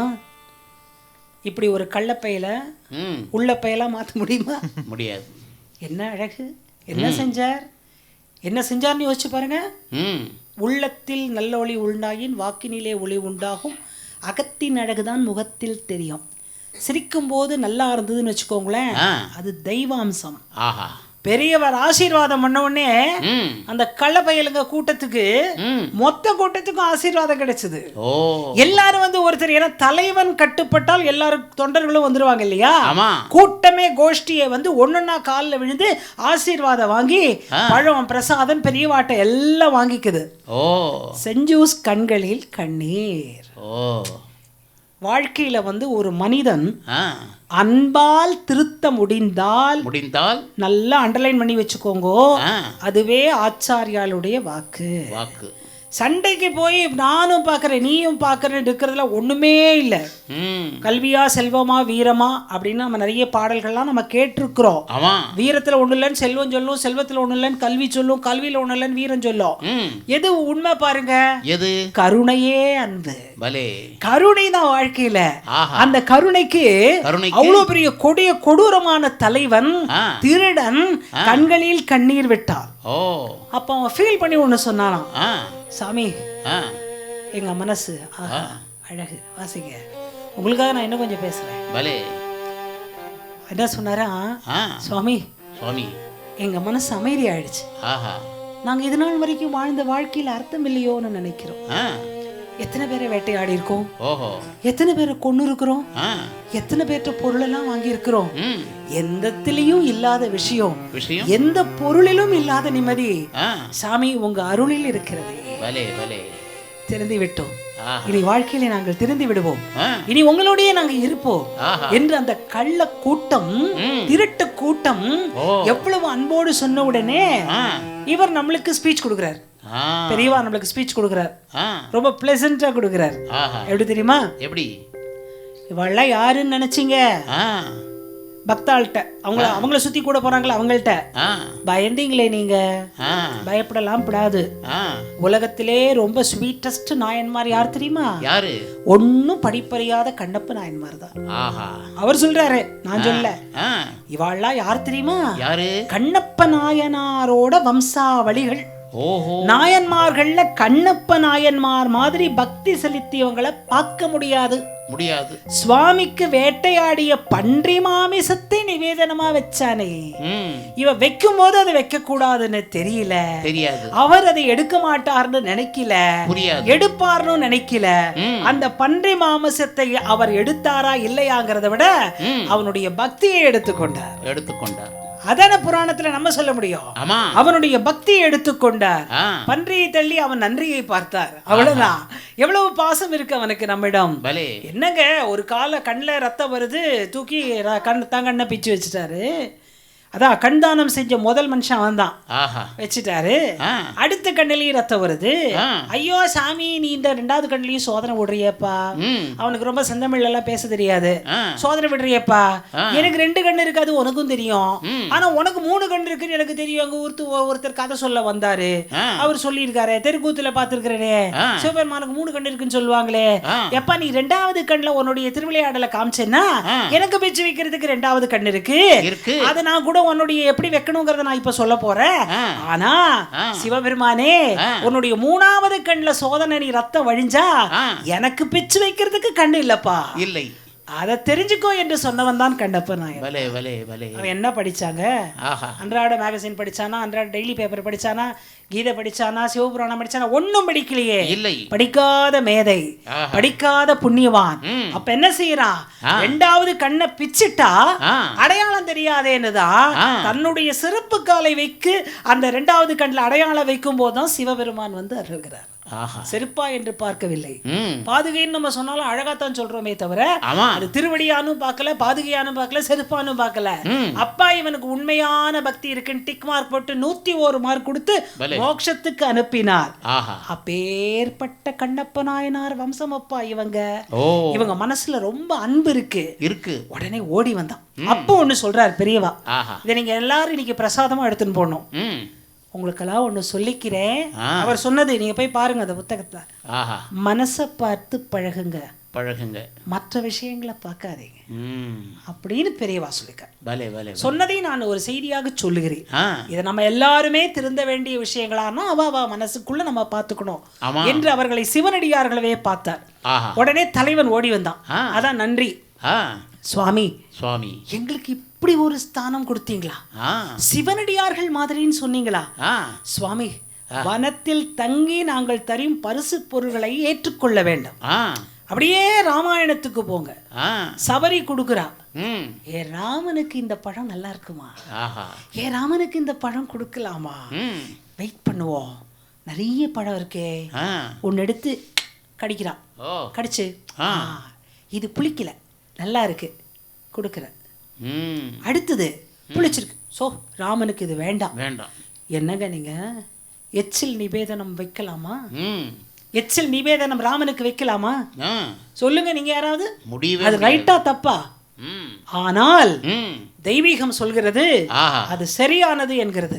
ஓ அதுக்கு என் தந்தையார் ஒரு விஷயம் சொன்னார், ஆ அழகான விஷயம். ஆ இறந்து விட்டாலும் மறந்து விடக்கூடாது அல்லவா. ஆமா எச்சில் நிவேதனம் வைக்கலாமான்ற கொஸ்டின் எல்லாரும் கேட்டுருவோம், நாங்களும் கேட்போம், நீங்களும் கேட்பீங்க, எல்லாரும் கேட்டுருவோம். கேட்டுவோம். ஆனா அப்பா அதுக்கு ஒரு பதில் சொன்னாங்க. என்ன சொன்னார்? பக்தியோடு வைத்தால் எச்சில் நிவேதனம் வைக்கலாம், ஆ.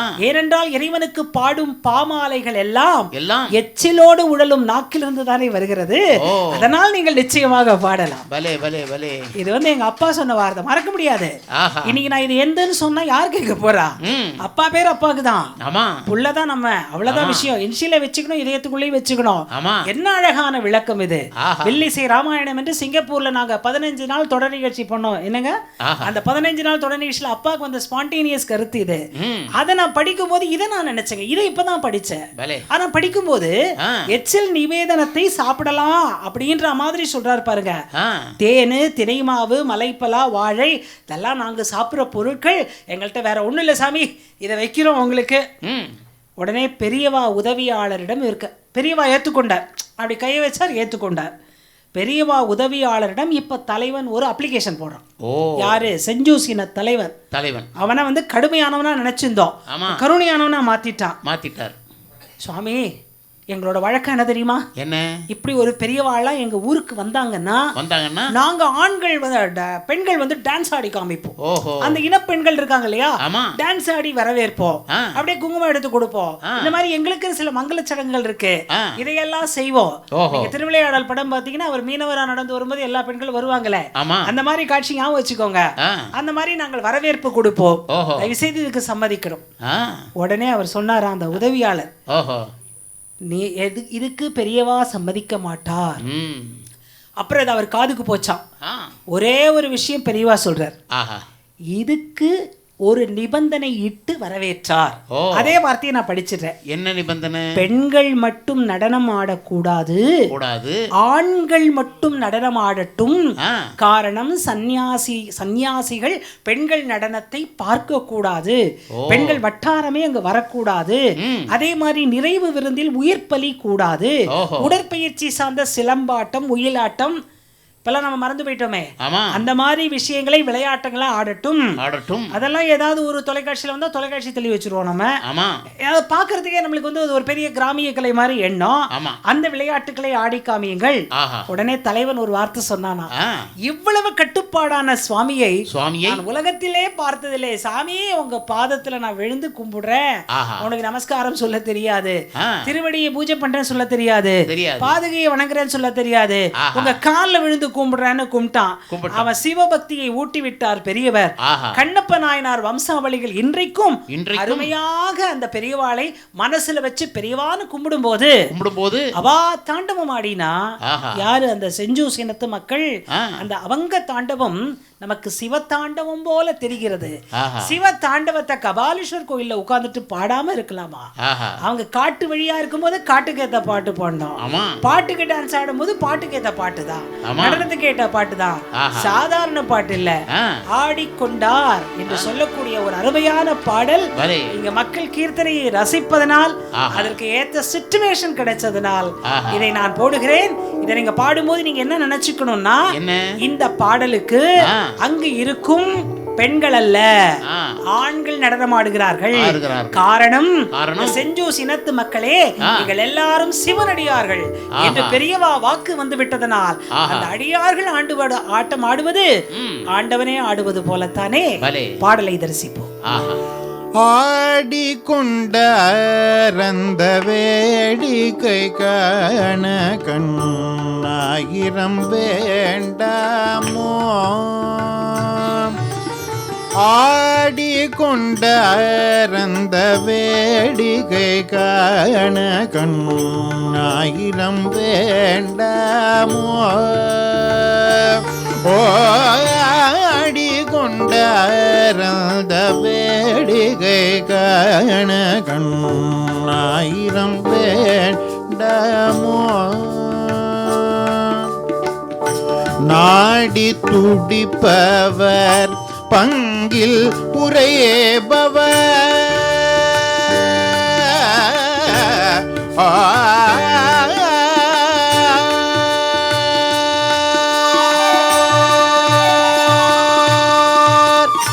நாடி துடிப்பவர் பங்கில் உரையேபவர் நாடி துடிப்பவர் பங்கில் உரையேபவர் நம்பர் திருச்செம் பொன்னம் பலவானாடி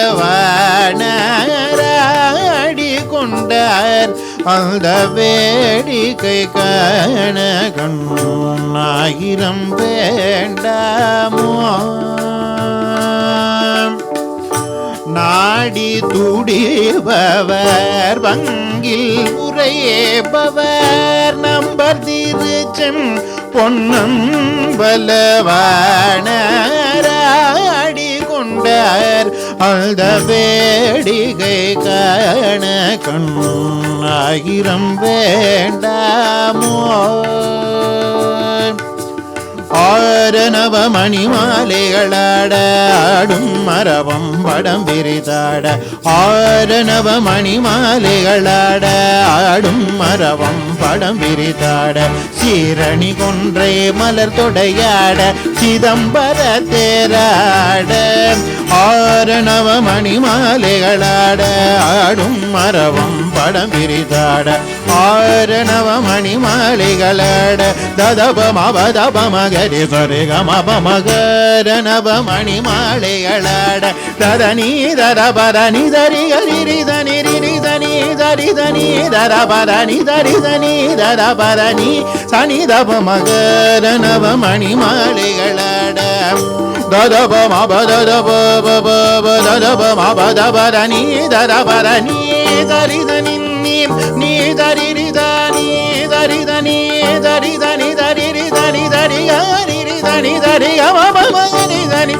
தப மப மகரி தனி ரி தனி கரி ரி தனி ரி ரி தனி ரி தனி தபரணி தரி தனி தரபரி தரி தனி தரபரணி ததப மகரணவ மணிமாலைகளாட ஆடும் மரபம் படம் விரிதாட சீரணி கொன்றை மலர் தொடையாட சிதம்பர தேராட பேரணி வேதியர் திலை 3000 பேர்களும் பூஜித்து கொண்டாட பேரணி வேதியர் திலை 3000 பேர்களும் பூஜித்து கொண்டாட காரணி காளி எதிர்த்து நின்றாட கனகசபை தனியிலே ஆடி கொண்டார் அந்த வேடிக்கை கணகம் 1000 வேண்டாமோ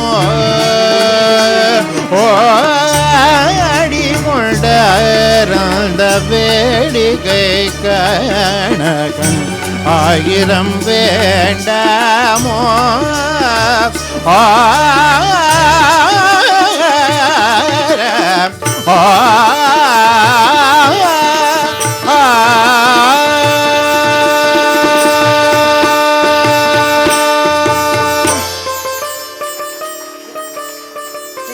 जय जय शंकर हर हर शंकर जय जय शंकर हर हर शंकर जय जय शंकर हर हर शंकर जय जय शंकर हर हर शंकर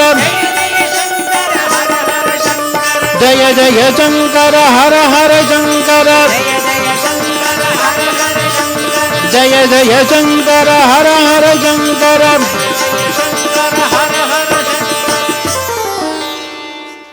இன்னும் ஒரு அரை மணி நேரம்.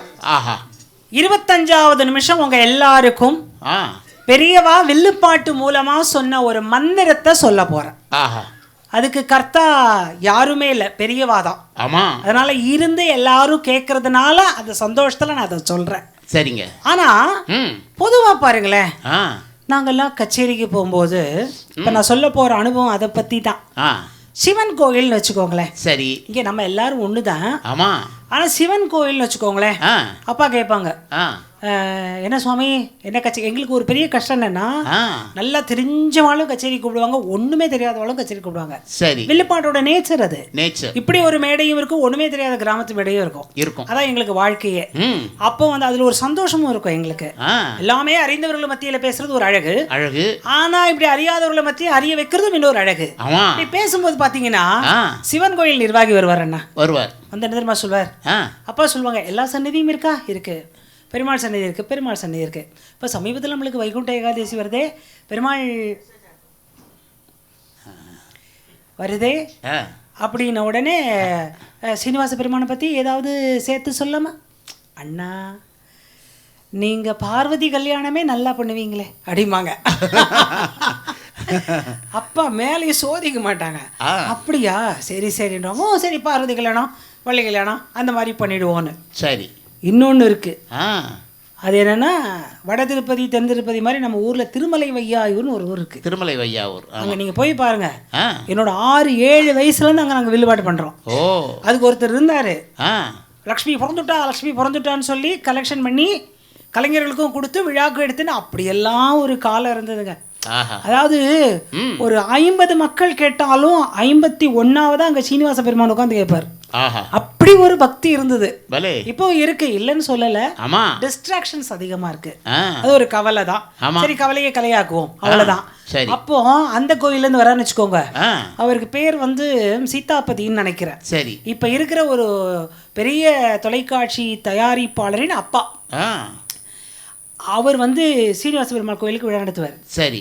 அப்ப சொல்லுவாங்க, அப்பா சரி கொஞ்சம் முன்னாடி நம்ம வந்து அந்த சிவன் கோயிலுக்கு சிவனை போய் கும்பிட போகிறோம், அவரும் பார்க்க மாட்டார், பிரம்மதேவர் போவார் இல்லையா, அந்த கதையில் நம்ம கொஞ்சம் சிவனை பற்றியும் கொஞ்சம் பெருமைகள் சேர்த்துக்கலாம் இல்லையா அப்படின்னு சொன்னான்.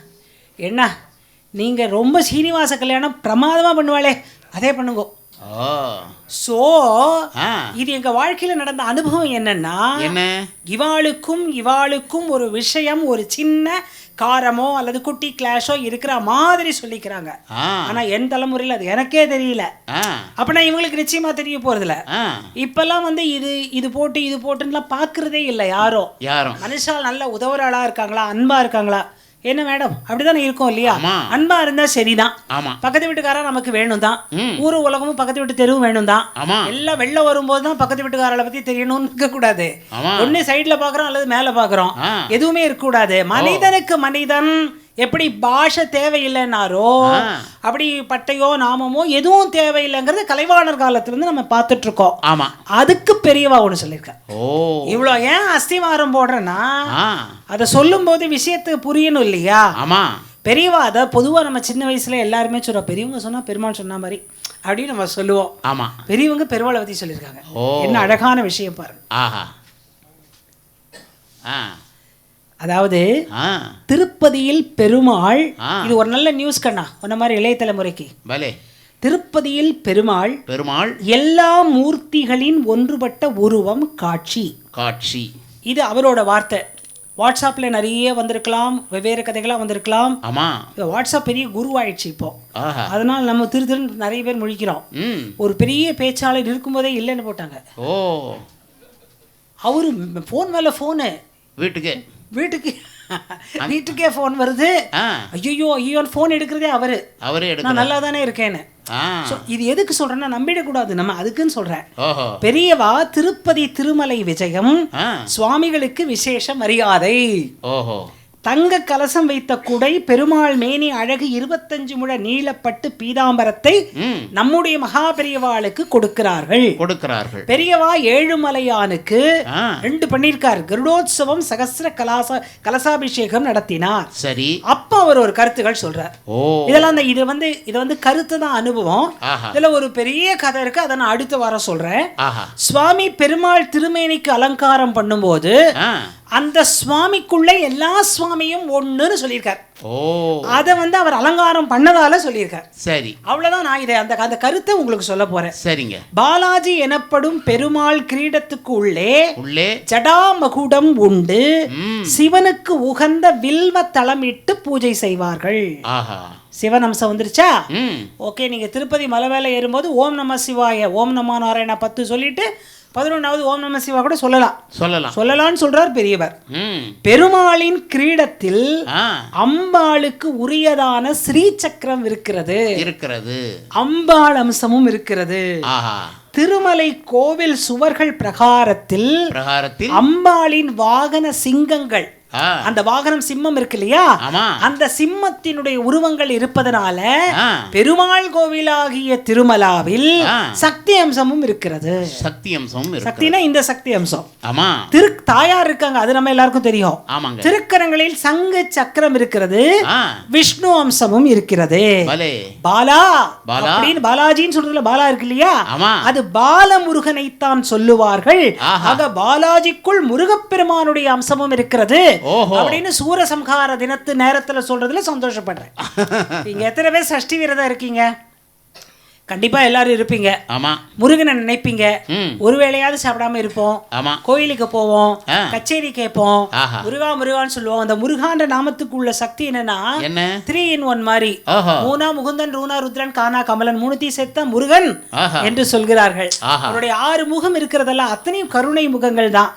சிவ விஷ்ணு என்ற வார்த்தையே உலகத்திலே மங்களத்தை குறிக்கக்கூடியது. மங்களம், பேதமில்லாத பெருமாள் அப்படின்னு ஒரு வார்த்தை சொல்றார். இது என்ன அழகான வார்த்தைங்க. எங்க அப்பா திருவையாறுல வில்லுப்பாட்டு நடத்தும் போது குன்னக்குடி அண்ணா கேட்டார். ரொம்ப வில்லுப்பாட்டு விரும்பி அவர். ஏன்னா அவர் சொல்வார், நாரதகர சபால வில்லுப்பாட்டு நடத்தும் போது கணேஷ் பக்கத்துல வந்து உட்காந்துட்டார், இவர் பக்கத்துல வந்து உட்காந்துட்டார், பாடுங்கண்ணா அப்படின்னு. அன்னைக்கு வரதாவே பேச்சு இல்லை, அவரோட ரசனை. திருவையாறுல பேதமில்லாத பெருமாள்ல நிக்கிறேன் நான், அதான் விஷயம். ராமரை பாடிய தியாக பிரம்மத்துக்கு, கர்நாடக சங்கீத குலதெய்வத்துக்கு பெரியவா கரதீட்சைப்பட்ட வில்லை கொண்டு சென்றவர் குன்னக்குடி. ஒரு பெரிய விஷயம் தானே? அப்ப எப்படி அங்கீகரிக்கணும்? உங்களுடைய கரகோஷத்தை எதிர்பார்க்க, இந்த விஷயத்தை மட்டும் எவ்வளவு வேணாலும் எதிர்பார்க்கலாம். சில விஷயம், மற்ற விஷயங்களை எதிர்பார்க்க கூடாது. ஏன் தெரியுமா? பல புரட்சிக்கு மத்தியில செஞ்சார், ரொம்ப கஷ்டப்பட்டு செஞ்சார். ஒருத்தர் வில்லுப்பாட்டா அப்படிங்கிறாரு, ஓ வில்லுப்பாட்டா அப்படிங்கிறாரு. ஒவ்வொருத்தரும் ஒன்னொன்னு சொல்லும் போது அப்பா அந்த வில்லுப்பாட்டை எடுத்துட்டு பண்ண கான்செப்ட்ல தியாக பிரம்மே கனவுல வந்து அந்த வில்லுப்பாட்டை கேட்டதா பண்ணும்போது இந்த விஷயத்த அப்பா சொன்னாங்க. கர்நாடக சங்கீதத்தில் ஊரே திருவையாறு, அங்கு கிராமிய சங்கீதத்தை பாடுகிறோம் என்றால் இங்கு இருப்பவர் பேதமில்லாத பெருமாள். கரெக்டா? நாதத்தை பாக்குறவங்களுக்கு என்னங்க வேதம் தெரிய போகுது, சுதி சுத்தமா பண்ணா போதுமே. உங்களுக்கு இன்னொரு விஷயமும் சொல்றேன். எல்லாரும் சொல்றீங்க பொதிகையில நாங்க 7 வயசுல வயலுமாழுல பார்த்தோம் அப்படின்னு சொல்றீங்க. நீங்க பார்த்தது என்ன? இவரே பார்த்திருக்கிறாரு. இவர் பார்த்து பார்த்து பார்த்து பார்த்து தான் பழகி ஓ அது வில்லுப்பாட்டுல பானையை பிடிக்கலான்டான்னு வந்து உட்காந்துட்டாரு. ஆமா, எனக்கு அவரை தெரியாது, அவருக்கு தான் என்ன தெரியும். ஏன் சொல்றேன்னா, ஒரு அழகான நிகழ்ச்சி, அந்த புதன்கிழமை நிகழ்ச்சி வில்லுப்பாட்டு, அண்ணா நாடகம் செவ்வாய்க்கிழமை வரும். கரெக்டா நான் சொல்றது? இதெல்லாம் எங்கெல்லாம் பழைய ஆட்கள், இது கலைஞர்கள் இருக்கிறோம், அதனால சொல்றேன் நானு. அப்போ அந்த நிகழ்ச்சியில திருவையாறிலே பாடப்படக்கூடிய பஞ்சரத்னத்தை அப்பா தமிழில் மாத்தினார்கள். அன்றைக்கு பாடிக்கொண்டிருந்த ராஜகுமார் பாரதி அண்ணா, பாரதியாரோட பேரன், அவரும் அதை தனி நிகழ்ச்சியில பாடியிருக்கார். சீர்காழி அண்ணா பாடியிருக்கார், சீர்காழி சிவசம்பரன், டி கே கிளவனா பாடியிருக்கார், எல்லாரும் பாடியிருக்காங்க. அதை வந்து வில்லுப்பாட்டில் பாடும்போது வயலே வாழ்கவே அப்படின்னு அப்பா எனக்கு எழுதி கொடுத்தாங்க. நான் தானே பக்கத்தில் பெட்டியோட இருப்பேன். எங்கிட்ட வேற எந்த பெட்டியும் கிடையாது, அந்த பெட்டி மட்டும்தான் உண்டு. ஹார்மோனியம். ஏன்னா 7 ஸ்வரத்தோட வேற என்ன பெட்டி வேணும்? ஆஹா. வை ஆ. 5 ஜகதானந்த தாரகா தெரியல, நீங்க விட்டுருங்க, நான் பார்த்தேன். வயலே வாழ்கவே வாழ்க வயலே வாழ்கவேன், பெரிய பாட்டு. உழவன் இல்லை எனில் உலகம் இல்லை என மொழியும் காவியங்கள் போதை சேர்க்குவோம். ஏர் முனைத்தனிலே பாரும் வாழியவே அறிவியலின் நலமே பெருகிட வளமிகு வயலேன் வரும். அது எப்போ பாடினது இப்போ நான் டக்குன்னு நினச்சி வரும்போது எனக்கு இவ்வளோதான் வந்தது. அதை பாடி முடிச்சோடனே ஒரு கொஸ்டின் எதிரொலி நாராயணனுக்கு வந்தது. நாராயணன் அண்ணா நான் ரொம்ப புத்திசாலி. அவர் எதிரொலின்னு ஒரு ப்ரோக்ராம் நடக்கும், அதில் உண்மையான கடிதம் வரும். அந்த கடிதத்தை உண்மையானவங்க படிப்பாங்க. அதுல ஒரு லெட்டர் வராதான்னு நாங்க பாத்துக்கிட்டே இருப்போம். குழந்தை இல்லையா, அப்படிதான் ஆசை இருக்கும். கவிஞர் சுப்புவாரம் அவர்களின் வில்லு பாட்டு வயலும் வாழுமையில் நடந்தது. அப்பொழுது வயலே வாழ்கவே என்று அவரின் மகள் பாடினார்கள். அது ஜகதானந்த தாரகாவுடைய அப்படியே அந்த இசை இருந்தது. அது கர்நாடக சங்கீதத்தில் அமைந்த பாட்டு. அதை வயலுக்கு பாடியிருக்கிறார்களே ஏன்? ஓ, அப்படின்னு தான் கேட்டாங்க. அவ்வளவுதான், பாடாதீங்கன்னு சொல்லல, ஏன் ஏன் தான் கேட்டாங்க. இதுக்கு எதிரொலி நாராயணனுக்கு அவர் இப்போ ஐ திங்க் இல்லைன்னு நினைக்கிறேன், ரொம்ப ஒரு ரசிகர் அவர். அவர் வந்து அண்ணா சுப்பண்ணா வில்லங்கமான கேள்வி, நீங்கள் தான் வரணும் அப்படின்னு பதில் சொல்கிறதுக்கு ஷூட்டிங்கே கூப்பிட்றாங்க. அப்போ வந்து இது பெருமாள் தயார் பண்ண நிகழ்ச்சி, சுகிசிவத்தோட அண்ணன் பெருமாள் தயாரித்த நிகழ்ச்சி. எங்களுக்கு தகதகங்குது. அப்பா என்ன சொல்லுவோம், அப்பா நான் பட்டுன்னு சில நேரம் வேகம் ப்ளஸ் வேகம் கலந்து பேசிடுவாங்க. ஆனால் அன்னைக்கு ரொம்ப அழகாக ஆப்டா சொன்னாங்க. ஆனால் அப்பாவுடைய வேகத்திலையும் தப்பு இருக்காது, விவேகம் தான் இருக்கும். சிரிச்சே அப்பாவுடைய வாழ்க்கை வந்து அப்படியே வேகங்களே இல்லாமல், ஏன்னா கலைவாணர் கம்பெனிலாம் வேகமாக இருந்தாள், அடுத்த ஆள் ரூம்குள்ளே விடாத ஆள், அவ்வளோ ஸ்ட்ரிக்டாக இருக்கிறவங்க. ஆனால் இந்த வில்லுப்பாட்டை எடுத்த உடனே பெரியவா கைப்பற்ற உடனே அப்படியே குழந்தை மாதிரி ஆயிட்டாங்க. என்ன கேள்வி கேட்டீங்க? திருவையாறுனுடைய ஜகதானந்த தாரகாவை வயலும் வாழ்வுமில் சுப்பு ஆறுமுகம் வில்லு பாட்டில் சேர்த்து விட்டாரே ஏன் என்ற விளக்கம் எங்களுக்கு தேவை. அப்பா டக்குன்னு ஒரே பதில், திருவையாறு ஜகதானந்த தாரகாவை வயலும் வாழ்வுமில் சேர்த்து விட்டோமே ஏன், இதுதானே உங்க கேள்வி. உங்களுக்கெல்லாம் ஒண்ணு சொல்றேன், நீங்க பாடிக்கிட்டு இருக்கிற திருவையாறே வயலுக்கு மத்தியில தானையா இருக்கு. இப்ப நினைச்சு பாருங்க, சிரிக்க வச்சிட்டாங்கல்ல, எல்லாரும் சிரிக்க வச்சிட்டாங்க. பேதமில்லாத பெருமாள், அதைத்தான் நான் சொல்ல வரேன். அதாவதுங்க சுத்தி சுத்தமே இல்லைன்னு வச்சுக்கோங்களேன். இது நம்ம பரமஹம்சர் சொல்றாரு. டெய்லி பஜனை பாடுறதுக்கு ஒரு கோஷ்டி பரமஹம்சர் கிட்ட வருமா. சரி, ரொம்ப எனக்கு ரொம்ப பிடிச்ச விஷயம் அது. பஜனை பாடுறதுக்கு வருமா. சரி, நம்ம இப்படி பாடுறோம்னு வச்சுக்கோங்களேன், பிரகிருத்திம் பரமாம் அபயாம் வரதாம், மட்டுக்கு போறவங்க எல்லாருக்கும் தெரிஞ்சிருக்கும் என்னம்மா இந்த பாட்டு பாடுவாங்க. ஆனா அந்த அம்மா மட்டும் என்ன பாடும், பொட்டிக்குள்ள வராது. நீங்க சும்மா இந்த பொட்டிக்குள்ள இல்லாம பிரகிருத்திம் பரமாம்னு நம்ம பாடுறோம்னு வச்சுக்கோங்க, அபயாம் வரதாம் அப்படின்னு ஸ்ருதினால என்னன்னு தெரியாது. அந்த அளவுக்கு நிம்மதின்றேன், என்ன வேணா பாடலான்றேன். அப்படி பாடிக்கிட்டு இருக்கும்போது எல்லாரும் இந்த சுத்தமா பாடுறவங்க எல்லாரும், ஏன்னா எல்லா பக்தாளுக்குமே சுதி சேர்ந்துரும். கரெக்டு தானேங்க? சுதி சேர்ந்துரும். எல்லாருமே இப்படி ஒரு பார்வை, இப்படி ஒரு பார்வை, தள்ளி விடுங்க இந்த மாவன்ற மாதிரி ஒரு பார்வை. ஏன்னா சேரலன்னா அவ்வளோ கோவம் வரும். அதான் நியாயம், வரத்தான் செய்ய. நம்ம சங்கீதக்காரர்களுக்கு வரணும், அதான் நியாயம். வாழ்க்கையிலையும் சுதி சேரணும், சங்கீதத்திலையும் சுதி சேரணும், ரெண்டுத்தையும் மதிக்கணும் லைஃப். அப்போ அந்த அம்மாவை தள்ளினோடனே எல்லாரும் போயிட்டாங்களாம். ரொம்ப அன்பான விஷயம் அது. எல்லாரும் பஜனை முடிஞ்சது போயிட்டாங்க. அங்கே ஆரத்தி முடிஞ்சு பஜனை முடிஞ்சு எல்லாரும் கீழே பிரசாதம் ரெடியாக இருக்கும், வாங்கிட்டு போயிடுவாங்க. சரி, பரமஹம்சர் நம்மெல்லாம் வணங்குற குரு மகராஜ், ராமனும் நானே கிருஷ்ணனும் நானேன்னு சொன்னவர் கூப்பிடுறார் அந்த அம்மாவை, இங்கே வா, எல்லாரும் உன்னை என்ன சொன்னான்னு நினச்சி கவலைப்படுறியோ? இல்லை சாமி, என்னை வரக்கூடாதுன்னு சொல்லிட்டாங்க, நான் பாட்டு சரியாக பாடலையாம். அந்த அம்மாவுக்கு சுதின்ற வார்த்தையே தெரியாது, பாட்டு சரியாக பாடலையாம், என்னை வரக்கூடாதுன்னு சொல்லிட்டாங்க, அல்லது வா பாடாதேன்னு சொல்கிறாங்க. ரெண்டுமே என்னால் சகிக்க முடியல, தாங்கிக்க முடியல. அப்போ சொன்னாராம், உன் பாடலை நான் மட்டும் கேட்கிறேன், தினசரி வந்து பாடு. மக்கள் வேண்டுமானால் ஸ்ருதியை பார்த்து விட்டு போகட்டும், பகவான் அன்பைத்தான் பார்ப்பார். பலே பலே பலே பலே. டெய்லி வந்தா ஆஹா ஆஹா. நான் பொட்டி வச்சு சுதி சேர்ந்து மன அழகா பாட்டா 7 சுரத்துக்கு மேலே என்ன சுரையா வரப்போகுது. அதான் கண்ணதாசன் அழகா பாடிட்டார். 7 சுரங்களுக்குள் எத்தனை ராகம்னு பாடிட்டார். அஃப்கோர்ஸ் ஒரு புத்திசாலியானவன் ஞானியானவன் ஞானிதான். ஞானிக்கு பெரிய அழகு ஞானம் இல்லாதவனையும் தட்டி தடவி கொடுப்பதுதான். பலே பலே. அன்போடு தட்டி தடவி கொடுப்பதுதான். அவர்தான் ஞானி. கரெக்டா சொன்னீங்க. அவர்தான் ஞானி. இப்ப சொன்ன நீங்க தான் என்ன பொறுத்தவரை ஞானி. அது ஒரு பெரிய விஷயம். அதை அக்செப்ட் பண்றதே பெரிய விஷயம். ஆக அந்த பேதமில்லாத பெருமாளை பத்தி நாதத்தோட ஒருத்தர் பாட போறார். அவர்தான் சாதாரண பிள்ளை அல்ல, உங்கள் வீட்டு மாப்பிள்ளை, எங்கள் வீட்டு மாப்பிள்ளை. பாட்டு அப்பா எழுதின பாட்டு. திருமேவும் என்று தொடங்கும் தேஷ் ராக பல்லவி.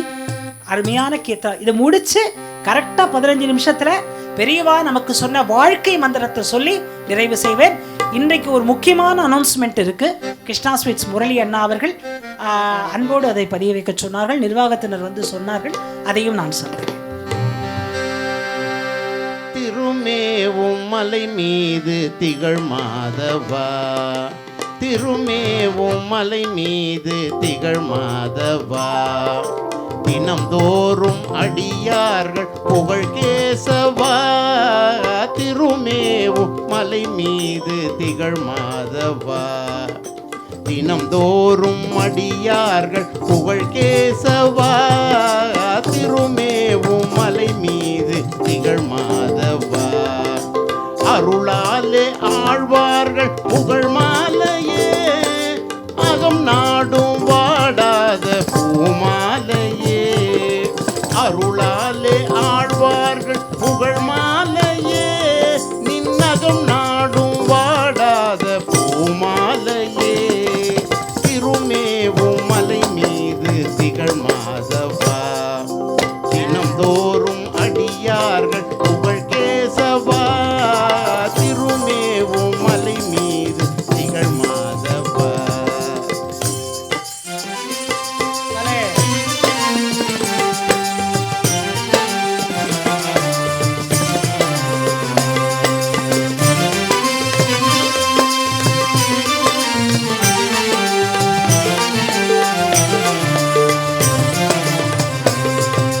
புகழ்மேவும் அவதாரம் பல நாடினாய், புகழ்மேவும் அவதாரம் பல நாடினாய், புவி வாழ துயராலே மெய் வாடினாய், புகழ்மேவும் அவதாரம் பல நாடினாய், புவி வாழ துயராலே மெய் வாடினாய், மகிழ்வோடு தலை மீது முடி சூடினார், மகிழ்வோடு தலை மீது முடி சூடினார், நின் வலிதான வினை நீங்கி அருள் கூடினார், மகிழ்வோடு தலை மீது முடி சூடினார், நின் வலிதான வினை நீங்கி அருள் கூடினார், திருமேவும் மலை மீது திகழ் மாதவா, தினம்தோறும் அடியார்கள் புகழ் கேசவா,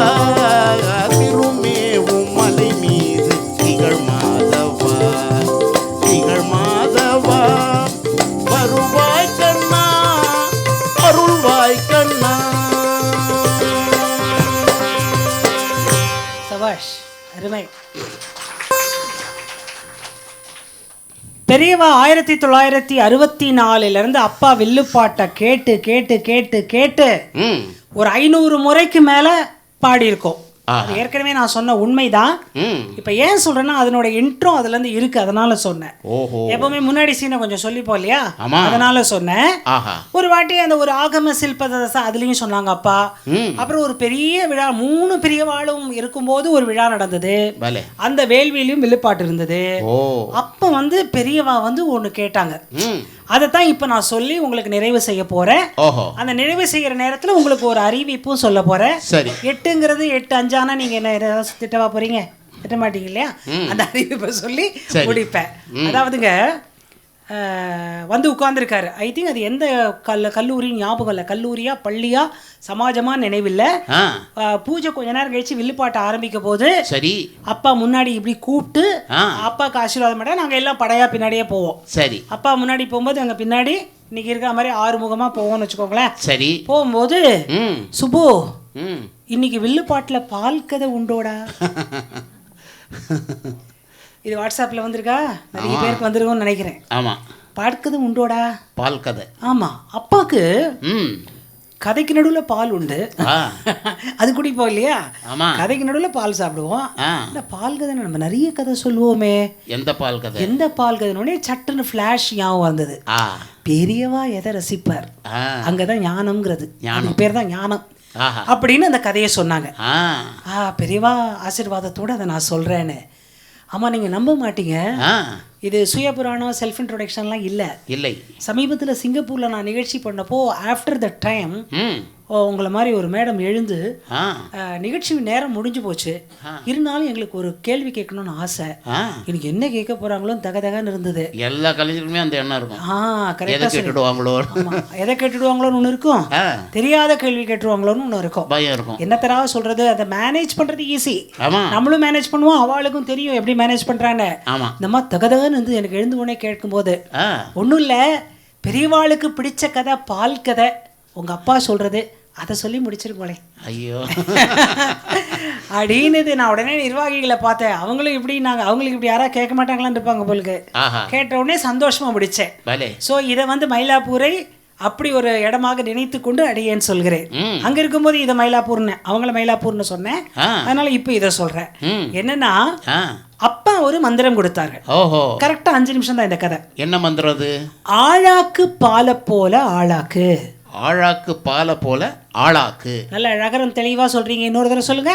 ஆழாக்கு பாலை போல ஆளாக்கு. ஆமா, தமிழ்ல வந்து ரொம்ப சுத்தம் இல்லையா? இது ஒரு பெரிய கஷ்டம் இருக்குங்க. என்னங்க? இல்ல இந்த லகரம். ஆமா, ரொம்ப கஷ்டம். பல பேருக்கு இந்த லகரம் பண்ற கஷ்டம் இருக்கு பாருங்க, கொஞ்சம் நெஞ்சம் கிடையாது. கொஞ்சம் நெஞ்சம் கிடையாது. ஏன், ஏதாவது வார்த்தை? இந்த இது இந்த செவ்வாழைப்பழம் இருக்கு இல்லைங்களா? ஆமா, செவ்வாழைப்பழம். ஆமா, செவ்வாழைப்பழம்னு ஒரு பழம் தெரியுங்களா? எல்லாருக்கும் தெரியும். கொஞ்சம் காஸ்ட்லி, ரொம்ப நல்லாவும் இருக்கும். அந்த பழம் அதிகமாக விளையிற இடங்கன்னா இந்த நாகர்கோயில் பக்கம். சரி, நான் நாகர்கோயில்ல இருந்து அந்த பழம் வரும். சரி, அங்க பறிக்கும் போது அந்த பழம் வந்து கொஞ்சம் கிரிப்பான காய்வாட்டா இருக்கும். அந்த நாகர்கோயில்ல இருந்து அந்த மதுரை தாண்டுற வரைக்கும் அந்த பழத்தை சொல்றவங்களாம் எப்படி சொல்லுவாங்கன்னா வாழைப்பழம் அப்படின்னுவாங்க. வாழைப்பழம் அந்த பழத்துக்கு ஏற்ற மாதிரி கிரிப்பா இருக்கும், வாழைப்பழம் அப்படின்னுவாங்க. அது அந்த மதுரையெல்லாம் தாண்டி அந்த தஞ்சாவூர் விழுப்புரம் வரைக்கும் வரும்போது அங்க இருக்க மக்கள்லாம் அது ஒழுங்கா வாழைப்பழம், அது பழம் அதுக்கு ஏற்ற மாதிரி கரெக்டா இருக்கும். சரி, அது கோயம்பேடு வரும்போது வாழைப்பயம் ஆயிடும்.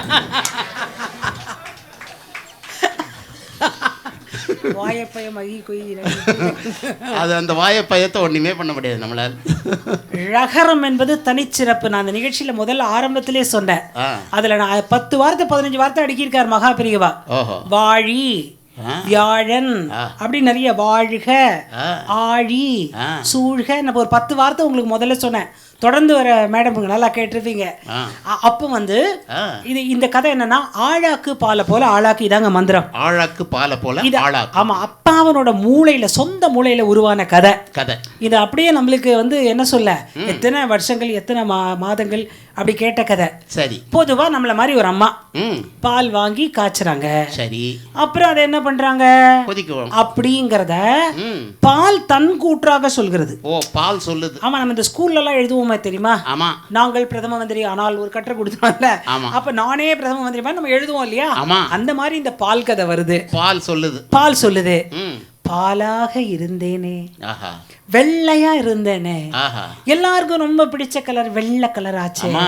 அந்த வெள்ளை கலரை குளுமையா இருந்தேனே, ரொம்ப குளுமையா இருந்தேனே, சுத்தமா இருந்தேனே, அதுக்கு கீழே அடுப்பு நெருப்பை போட்டு கொதிக்க வச்சுட்டாலே, கொதி கொதி கொதி கொதி கொதி கொதி கொதி குடிக்கிறேன், கொதிச்சு சரி அப்பா கொதிச்ச சிரமம் அடுப்புல இருந்து எடுத்துட்டாப்பா அப்படின்னு நான் நிம்மதியா இருக்கும்போது ஆறி போனேன். ஆறி போனோடனே அழகா ஆடை படர்ந்து சந்தோஷமா என்னை பார்க்கவே ரொம்ப நல்லா இருந்தது. கொஞ்ச நேரம் ஆச்சு. நைட் அந்த அம்மா சீரியல்லாம் பார்த்துட்டு வந்துட்டு அப்புறம் இங்க மறுநாளைக்கு ஞாபகம் வந்துருமே, அந்த தயிரை எடுத்து என்னுடைய உடம்புல ஊத்துனாங்க. புளிச்ச நண்பனை கொண்டு வந்து ஊத்துனாங்க. யாரு? மோரு. அந்த மோரை ஊத்துன அப்புறம் மறுநாள் காலையில பாருங்க அவங்க எல்லாம் தூங்கி எழுந்துட்டாங்க. நான் தயிராயிட்டேங்க, உறைஞ்சு போயிட்டேன். பாலா ரொம்ப அழகா இருந்தேன், வெள்ளையா இருந்தேன். சுட வச்சதே கஷ்டம். வேண்டாத நண்பனை சேர்த்துட்டாங்க. சேர்த்த உடனே உறைஞ்சு போயிட்டேன். கொஞ்சம் கலர் மாறிட்டேன். சிகப்பழகு போயிடுச்சு. கலர் மாறி கொஞ்சம் தயிருக்கு ஒரு கலர் உண்டு இல்லையா, வந்துருச்சு. என்ன சும்மாவா விட்டாங்க. ஒரு அம்மா மத்து எடுத்துன்னு வந்தாங்க. இது பாடும்போது வீசுகோல் மிச்ச நேரம் மத்து, அவ்வளவுதான். மத்து எடுத்துன்னு வந்தாங்க. சரக் சரக் சரக் சரக்கு அப்படின்னு கடைஞ்ச உடனே அந்த மோரை தனியா எடுத்துட்டாங்க. அப்புறம் உருட்டி ஒண்ணு வச்சாங்க. அது என்னது? பட்டரை உருக்கி வச்ச உடனே வீட்டுக்குள்ள செருப்பு போட்டு வர அவங்க பையன் ஒருத்தன் வந்தான். வந்து என்ன தெரியுமா சொன்னான்? அம்மா பட்டர் பார்க்க நல்லா இருக்கு, இத எனக்கு உருக்கி கீ ஆக்கி கொடு அப்படின்னா. உடனே பட்டர் ஆகிய நான் நினைச்சேன் என்ன உருக்க வேற செய்யணுமா? மோசமான ஒரு பார்வை பார்த்தாலே உருகிடுவேனே. சாதுவான ஆளாச்சே நானு, என்ன வேற நெருப்புல வேற நீ வைக்கணுமா? பொறுப்போடு இருக்கிறவளாச்சே, தண்ணியிலேயே மிதப்பேனே நானு. என்னை இப்படி போட்டு படுத்துறீங்களப்பா அப்படின்னு சொல்லிட்டு இருக்கும் போதே பட்டர்னு இங்கிலீஷ்ல சொன்னா என் துன்பம் பெட்டர் ஆயிடுமா, பட்டர்னு சொன்னா என் துன்பம் பெட்டர் ஆயிடுமா அப்படின்னு நினைச்சிட்டு இருக்கும் போதே டக டக டக டக அடுப்பு கிட்ட கொண்டு வந்துட்டாங்க. அடுப்புல கொண்டு வந்து அப்படியே அந்த பட்டரை உருக்கி இன்னும் கலர் ஸ்பாயில் நெய் ஆகி, நெய் ஆன உடனே 2 முருங்கை இலையெல்லாம் போட்டு மாடி மேல வச்சிருக்கோமே, அந்த முருங்கை இலையெல்லாம் போட்டு அழகா தாளிச்சு ஜன்னல் ஓரத்துல சூடு ஆறட்டும்னு வச்சுட்டாங்க. இப்போ ஒண்ணு சொல்றாங்க, மணல் மணலாய் நெய்ன்றாங்க. மணல் மணலாய் நெய், எங்க பார்த்தாலும் மணல் மணலாய்ன்றாங்க. நெய்க்குள்ள மணல் இருக்குமா தெரியல. அப்புறம் நெய் ஆக்கி வச்சுட்டாங்க. வச்ச உடனே சவுண்டே இல்லாம இருக்கு. இப்பதான் அடுத்த துன்பம் எதுவும் இல்லையான்னு நினைச்சிட்டு கெஸ் பண்ணுது, இதுக்கு மேல ஏதாவது துன்பம் இருக்கானு. அப்ப ரோட்டுல 2 பேர் பேசிட்டு போறாங்க. அப்பெல்லாம் பேசினா அமைதியா கேட்கும், ஏன்னா டிவி சத்தம் இடைஞ்சலா இருக்காது. அந்த காலத்துல 2 பேர் ராதா தாரான்னு பேசிட்டு போறாங்க. அவங்க பேசுறது இந்த நெய் கேக்குது, அப்படியே சுடர் விட்டு கொண்டே கேக்குது. என்ன பேசுறாங்க தெரியுமா? அடியே தாரா, உங்க ஊர்ல ஆழாக்கு பால் என்ன விலை அப்படின்னு கேட்டாங்க. உடனே ராதா சொன்னாங்க, எங்க ஊர்ல ஆழாக்கு பால் 40 ரூபா. அந்த காலத்து விலையே சொன்னாங்க. அந்த காலத்துக்கு அதுதானே. அப்ப ராதா கேட்டா, உங்க ஊர்ல ஆழாக்கு நெய் என்ன விலை அப்படின்னு 800 ரூபாய் அப்படின்னு சொன்ன உடனே பாலாக ஆழாக்கில் இருக்கும் போது 40-50 ரூபாய்கள் அதுவே நெய்யாக மாறிய பின்பு 700-800 ரூபாய்கள் என்ற கதையை அமைதியாக இருந்து கொண்டு காதை தீட்டிக் கொண்டு நெய் கேட்டது. கேட்கும்போது நினைச்சுதான், என்ன நினைச்சது? பாலாக இருந்த நாம இத்தனை கஷ்டப்பட்டு தயிராகி மோராகி பட்டராகி பெட்டராகி நெய்யான உடனே நம் நிலை உயர்ந்து விட்டதே. பகவானே, பாலாகிய எனக்கு கஷ்டத்தை கொடுத்த நீ நெய்யாக்கி உசத்தத்தானா, என் நிலையை உசத்தத்தானா? பெரிய விஷயம் பாருங்க. பால் அபிஷேகமும் உண்டு, நெய் அபிஷேகமும் உண்டு, மத்தியில் உள்ள தயிர் அபிஷேகமும் உண்டு. எல்லாமே இறைவனுக்கு உகந்த பொருள்கள் தான். ஆனால் கஷ்டம் ஒரு மனிதர் நம்மளுக்கு கொடுக்கறாங்க, கடவுள் கொடுக்கறாங்கன்னு வச்சுக்கோங்களேன், கடவுளுக்கு கண்ணில்லையான்னு உடனே கேட்க ஆரம்பிச்சிரும். இனிமே கேட்காதீங்க. பாலாகிய நான் உங்களுக்கு சொல்கிறேன், நான் ஆழாக்கு பாலில் இருந்த பொழுது 50 ரூபாய் தான். ஆழாக்கு நெய்யாக மாறிய பிறகு என்னுடைய விலை உயர்ந்தது, நிலை உயர்ந்தது, மனம் உயர்ந்தது, தகுதி உயர்ந்தது, தரம் உயர்ந்தது. எல்லாரும் என்ன ரசிச்சு இருமுடி கூட நெய்ய ஊத்தி தானே கொண்டு போறோம் என்று சந்தோஷப்பட்டு, சாமியே சரணமையப்ப வரப்போது இல்லையா, சீசனுக்கு உரிய சாமியை சொல்லிடணும் இல்லையா என்று அந்த பால் சொல்லி அப்ப பால் ஒரு மந்திரம் சொன்னதாக அப்பா கண்டுபிடிச்சு சொன்னாங்க. ஓ பாலே, நீ இப்படி ஒரு கதை சொல்வதனால் இந்த ஒரு மந்திரத்தை மக்களுக்கு நாம் சொல்லிக் கொடுத்தால் அது அவர்கள் கஷ்டங்களை பொருட்படுத்தாமல் ஆளாவதற்கு உதவியாக இருக்குமோ என்பதற்காக கவிஞனாகிய நான் பாலாகிய உன் கதையை கேட்டு ஒரு மந்திரம் சொல்கிறேன் பெரியவா முன்னாடி சொன்னாங்க. என்ன மந்திரம் தெரியுங்களா? ஆழாக்கு பால போல ஆளாக்கு. சொல்லுங்க எல்லாரும் ஒரு தடவை நீங்க சொல்லுங்க பாப்பா. ஆழாக்கு பால போல ஆளாக்கு. அடடடடா, இதை விட சந்தோஷம் எனக்கு என்ன வேணும்? ஆழாக்கு பால போல ஆளாக்கு. பால போல ஆளாக்கு. இந்த மந்திரத்தை தான் பெரியவா முன்னாடி சொன்ன உடனே அவர் அப்படியே கையை உயர்த்தி ரசித்து ஆதரித்து அந்த அனுக்கிரகம் செஞ்ச அனுபவம் இருக்கு இல்லையா, அதுதான் இன்னைக்கும் நாங்க குடிக்கிற பால். இன்னைக்கு இந்த விஷயத்தை எடுத்து போய் இளைஞர்கிட்ட சொன்னா ஒரு கேள்வி கேட்பாங்க. என்ன? ஆழாக்கு பாலை போல ஆளாக்கு. சரி, அதெல்லாம் சரி சார். சரி, பாலா இருக்கிறேன். சரி, அது நெய் ஆகணும். சரி, பால் மாதிரி நெய் ஆயிடணும் நேரடியா. சரி, நடுவில் இந்த கஷ்டமெல்லாம் படப்படாது. நேரடியா நெய் ஆயிடணும். அதுக்கு வழி சொல்லுங்க சார்னு கேட்பான். அதுக்கு வழி சொல்லுங்கன்னா அதுக்கு வழியே இல்ல. கஷ்டப்பட்டாதான் ஒசர முடியும். நீ 1ஆவதுல இருந்து 12ஆவது முடிக்காம ஸ்ட்ரைட்டா எப்படி ஐடிக்கு போவ? முடியாது, முடிச்சுதான் போன. அப்படி சொன்னா இந்த உதாரணத்தை சொல்லுங்க. இது அற்புதமான ஐடியா இருக்கு. கரெக்ட்டுங்க. நான் ஒன்னு சொல்றேங்க, ஐடியை நானும் ரசிக்கிறேன். பல ஐடி கம்பெனிகளில் வில்லுப்பாட்டு செய்திருக்கிறேன். எதை பற்றி என்றால் மாரல் வேல்யூவை பத்தி. அத்தனை அப்பா போட்ட பிச்சை, ஆச்சாரியர்கள் போட்ட பிச்சை. அங்க நான் ஒரு வார்த்தை சொன்னேன். ஐடி என்பதை பெரிதாகவும் நினைக்கலாம், நம்ம மனதுக்கு உகந்ததாகவும் நினைக்கலாம். ஆனால் எங்கள் மனதில் எந்த ஐடி தெரியுமா இருக்கிறது? இந்தியன் ட்ரெடிஷன் என்ற அந்த ஐடி தான் எங்கள் மனதில் இருக்கிறது. அதனால தான் ராமர் தூக்குனதா இருக்கட்டும், கிருஷ்ணர் கீதையை கேட்டதா இருக்கட்டும், பாவம் போல இருக்கிற வில்லா இருக்கட்டும், புண்ணியம் செஞ்சது சார். கீதை இந்த உலகத்துல அர்ஜுன மட்டும்தான் கேட்டான்னு நினைக்கிறீங்க?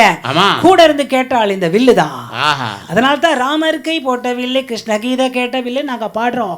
ஆச்சாரியால் தொட்ட வில்லுன்னு பாடுகிறோமே, அத்தனையும் அந்த வில் பவரை கொடுத்தது என்னன்னா அப்பா பட்ட கஷ்டம் தான். அப்பாவும் ஆழாக்கு பாலாக இருந்து ஆளாகியவர் தான். பள்ளத்துல கிடந்து நான் சமீபத்தில் சங்கரா டிவில பேட்டி கொடுத்த கேளுங்க. எல்லாரும் பூமியில இருந்து தான் வசத்தணும். நாடக கலை அப்படித்தான், இசைக்கலை அப்படித்தான், இயல் தமிழ் கலையும் பட்டிமன்ற கலையும் அப்படித்தான். ஏற்கனவே வளர்ந்திருக்கிறது. வளர்ப்பதற்கு இவ்வளவு போன்ற மேதைகள் நம்ம நாடக கலை கொஞ்சம் கஷ்டப்பட்டு தான் வளர்ந்தது. இசைக்கலை எப்படி இருக்குன்னு உங்களுக்கு தெரியும். ஆனா வில்லுப்பாட்டு எப்படி தெரியுமா? பூமியில இருந்து வரலைங்க, பள்ளத்துல இருந்து வசத்துனாங்க. எங்க அப்பா பள்ளத்துல இருந்து வசத்துனாங்க. அப்பா பூமி கொண்டு வந்து செட்டில் ஆகவே 95 வயசு ஆயிடுச்சு. அதுக்கப்புறம் உங்கள் எல்லோரும் ஆசையிலும் உங்கள் அன்பு தங்கை அடியேன் செய்து கொண்டிருக்கிறேன். இந்த அங்கீகாரம் தான் எங்களுக்கு ஆசீர்வாதம். பெற்ற வயிறு குளிரும். இவங்கெல்லாம் அண்ணாலாம் காத்தாடியானாலாம் எத்தனை வயசுல இருந்து பாக்குறாங்கன்றீங்க. இவர் ஐயா பரத்வாஜ் வந்திருக்க எவ்வளவு பேர் பாக்குறீங்க. நான் ஆஃப்டர் த ப்ரோக்ராம் தான் இந்த இண்டிவிஜுவல் பெருமையை சொல்கிறேன். ஏனென்றால் இவர்கள் எல்லாம் நமக்கு தேவையானவர்கள் என்று சொல்லி அடுத்த வாரம் என்று சொல்வதற்கு முன்னால் ஒரு சின்ன அனௌன்ஸ்மெண்ட். ஸ்ரீதர் இருக்கிறார் என்று நினைக்கிறேன். அவருடைய முன்னிலையும் இதை நான் சொல்ல வேண்டும் என்று நினைக்கிறேன். அடுத்த வாரத்தை பற்றிய அனௌன்ஸ்மெண்ட் உங்க எல்லாருடைய வாட்ஸ்அப் எண்ணும் நீங்கள் கொடுத்திருக்கிறீர்கள் என்று நினைக்கிறேன். இந்த இடத்தில் இசை விழா நடக்க ஆரம்பிப்பதனால் இத்தனை உள்ளங்களை நான் எப்படி பார்க்காமல் இருப்பேன். நிஜமா இந்த கஷ்டம் எனக்கு மனசுக்குள்ள இருக்கு. ராமாயணத்தை சக்கரவர்த்தி திருமகன் எழுதி முடிக்கும் போது ராஜாஜி ஒரு வார்த்தை சொன்னாராம். அந்த லெவல்ல இப்ப நான் இருக்கேன். அந்த லெவல்ல அவர் மாதிரி உணர்ச்சியில நான் இருக்கேன். என்ன சொன்னார்? ராமாயணம் முடிச்சாச்சு, பட்டாபிஷேகம் நடந்தாச்சு, எல்லாம் முடிஞ்சிச்சு. இனி என் பரதனை எப்பொழுது காண்பேன், இனி என் ராமனை எப்பொழுது காண்பேன், இனி என் லக்ஷ்மணனை எப்பொழுது காண்பேன், இனி என் குகனை நான் பார்க்க முடியுமா, விபீஷணனை பார்க்க முடியுமா என்று ராஜாஜிக்கு ஒரு ஃபீல் வந்தது இல்லையா? அந்த உணர்ச்சியில் தான் இந்த அன்பான மக்களை எந்த இடத்தில் வைத்து பார்க்க போகிறேன். இடம் மட்டும் மாறுதலாக மாற்றலாம் என்று இருக்கிறார்கள். அதை ஐயா எனக்கு நாளைக்கு சொல்கிறாங்க. ஸோ எல்லாரும் நாங்கள் உங்களுக்கு இல்லைன்னு முடிவு பண்ணாதீங்க, இருக்குன்னு முடிவு பண்ணிக்கோங்க. அது எங்கே இருக்குன்னு முடிவு பண்ணுறதுக்கு அதை நான் உங்களுக்கு அடியே நிச்சயமாக சொல்கிறேன். ஆனால் எனக்கு ரொம்ப மனசு ஃபீலாக இருக்குது. இது நிகழ்ச்சி நிச்சயமாக நடக்கும். எங்கன்றதான் பிரச்சனை. என்னம்மா வாட்ஸ்அப் எண்ணில் உங்களுக்கு எல்லாருக்கும் அந்த செய்திகள் வரும்.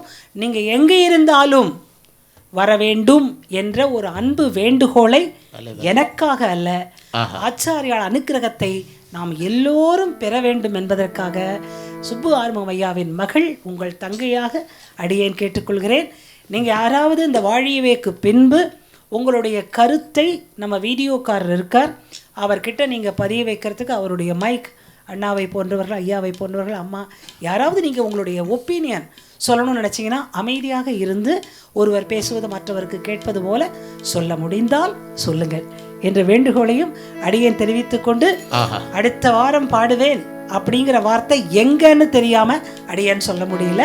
அதனால அடுத்த வாரம் நிகழ்ச்சி இருக்கிறது, எங்க இருக்கிறது என்ற செய்தி மட்டும் உங்களுக்கு வாட்ஸ்அப்பில் வந்து சேரும் என்று சொல்லி எங்களை ஆசீர்வதித்த அத்தனை உள்ளங்களுக்கும் எங்கள் பாசத்தை தெரிவித்து, சுவாடியவே பல்லாண்டு காலம் நான் இருக்கேன் என்னும் அற்புதமான அனுகிரக நிகழ்ச்சி எங்கு வரும் என்று வாட்ஸ்அப் செய்தி வரும். வாழியவே பல்லாண்டு பல்லாண்டு வாழியவே.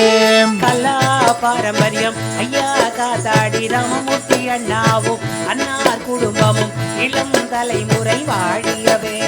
பல்லாண்டு பல்லாண்டு வாழியவே. நாடக கலைஞர்கள், இசை கலைஞர்கள், பரத்துவாஜு ஐயா, அம்மா மேதைகள் எல்லாரும் பல்லாண்டு வாழியவே. பல்லாண்டு பல்லாண்டு வாழியவே. அப்பா போல் வந்திருக்கும் அப்பாக்கள் எல்லாரும், அம்மா போல் வந்திருக்கும் அம்மாக்கள் எல்லாரும் வாழியவே. பல்லாண்டு பல்லாண்டு வாழியவே. பூ கொடுத்த தமக்கையால் வாழியவே. பல்லாண்டு பல்லாண்டு வாழியவே. வீடியோ ஆடியோ சிறப்பாக செய்தார் வாழியவே. பல்லாண்டு பல்லாண்டு வாழியவே. எங்களுக்கு உதவும் சீடர் பல்லாண்டு வாழியவே. பல்லாண்டு பல்லாண்டு வாழியவே. எங்களின் தாயாம் மகாலட்சுமி சுப்புவாரு முகம் அவர் பல்லாண்டு பல்லாண்டு உங்கள் ஆசியில் வாழியவே. பல்லாண்டு பல்லாண்டு வாழியவே. இத்தனைக்கும் மூல காரணம் யாரு? எங்கள் சகோதரர் கிருஷ்ணா ஸ்வீட்ஸ் முரளி அண்ணா, ராமசாமி அண்ணா, கடகலம் அண்ணா வாழியவே. பல்லாண்டு பல்லாண்டு வாழியவே. என்னோட பெஸ்ட் ஆஃப் டாக்டர் எஸ் திருமகன் வாழியவே. பல்லாண்டு பல்லாண்டு வாழியவே.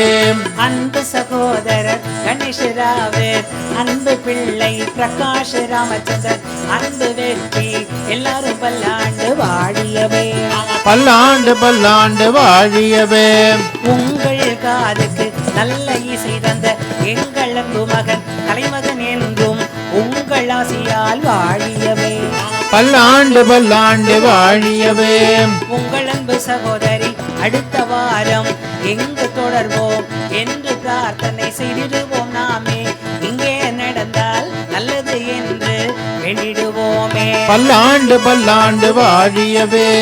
இந்த வாரம் வந்தது போல அடுத்த வாரம் வந்து நீங்கள் வாழிய வாழிய வாழிய வாழியவே. ஆ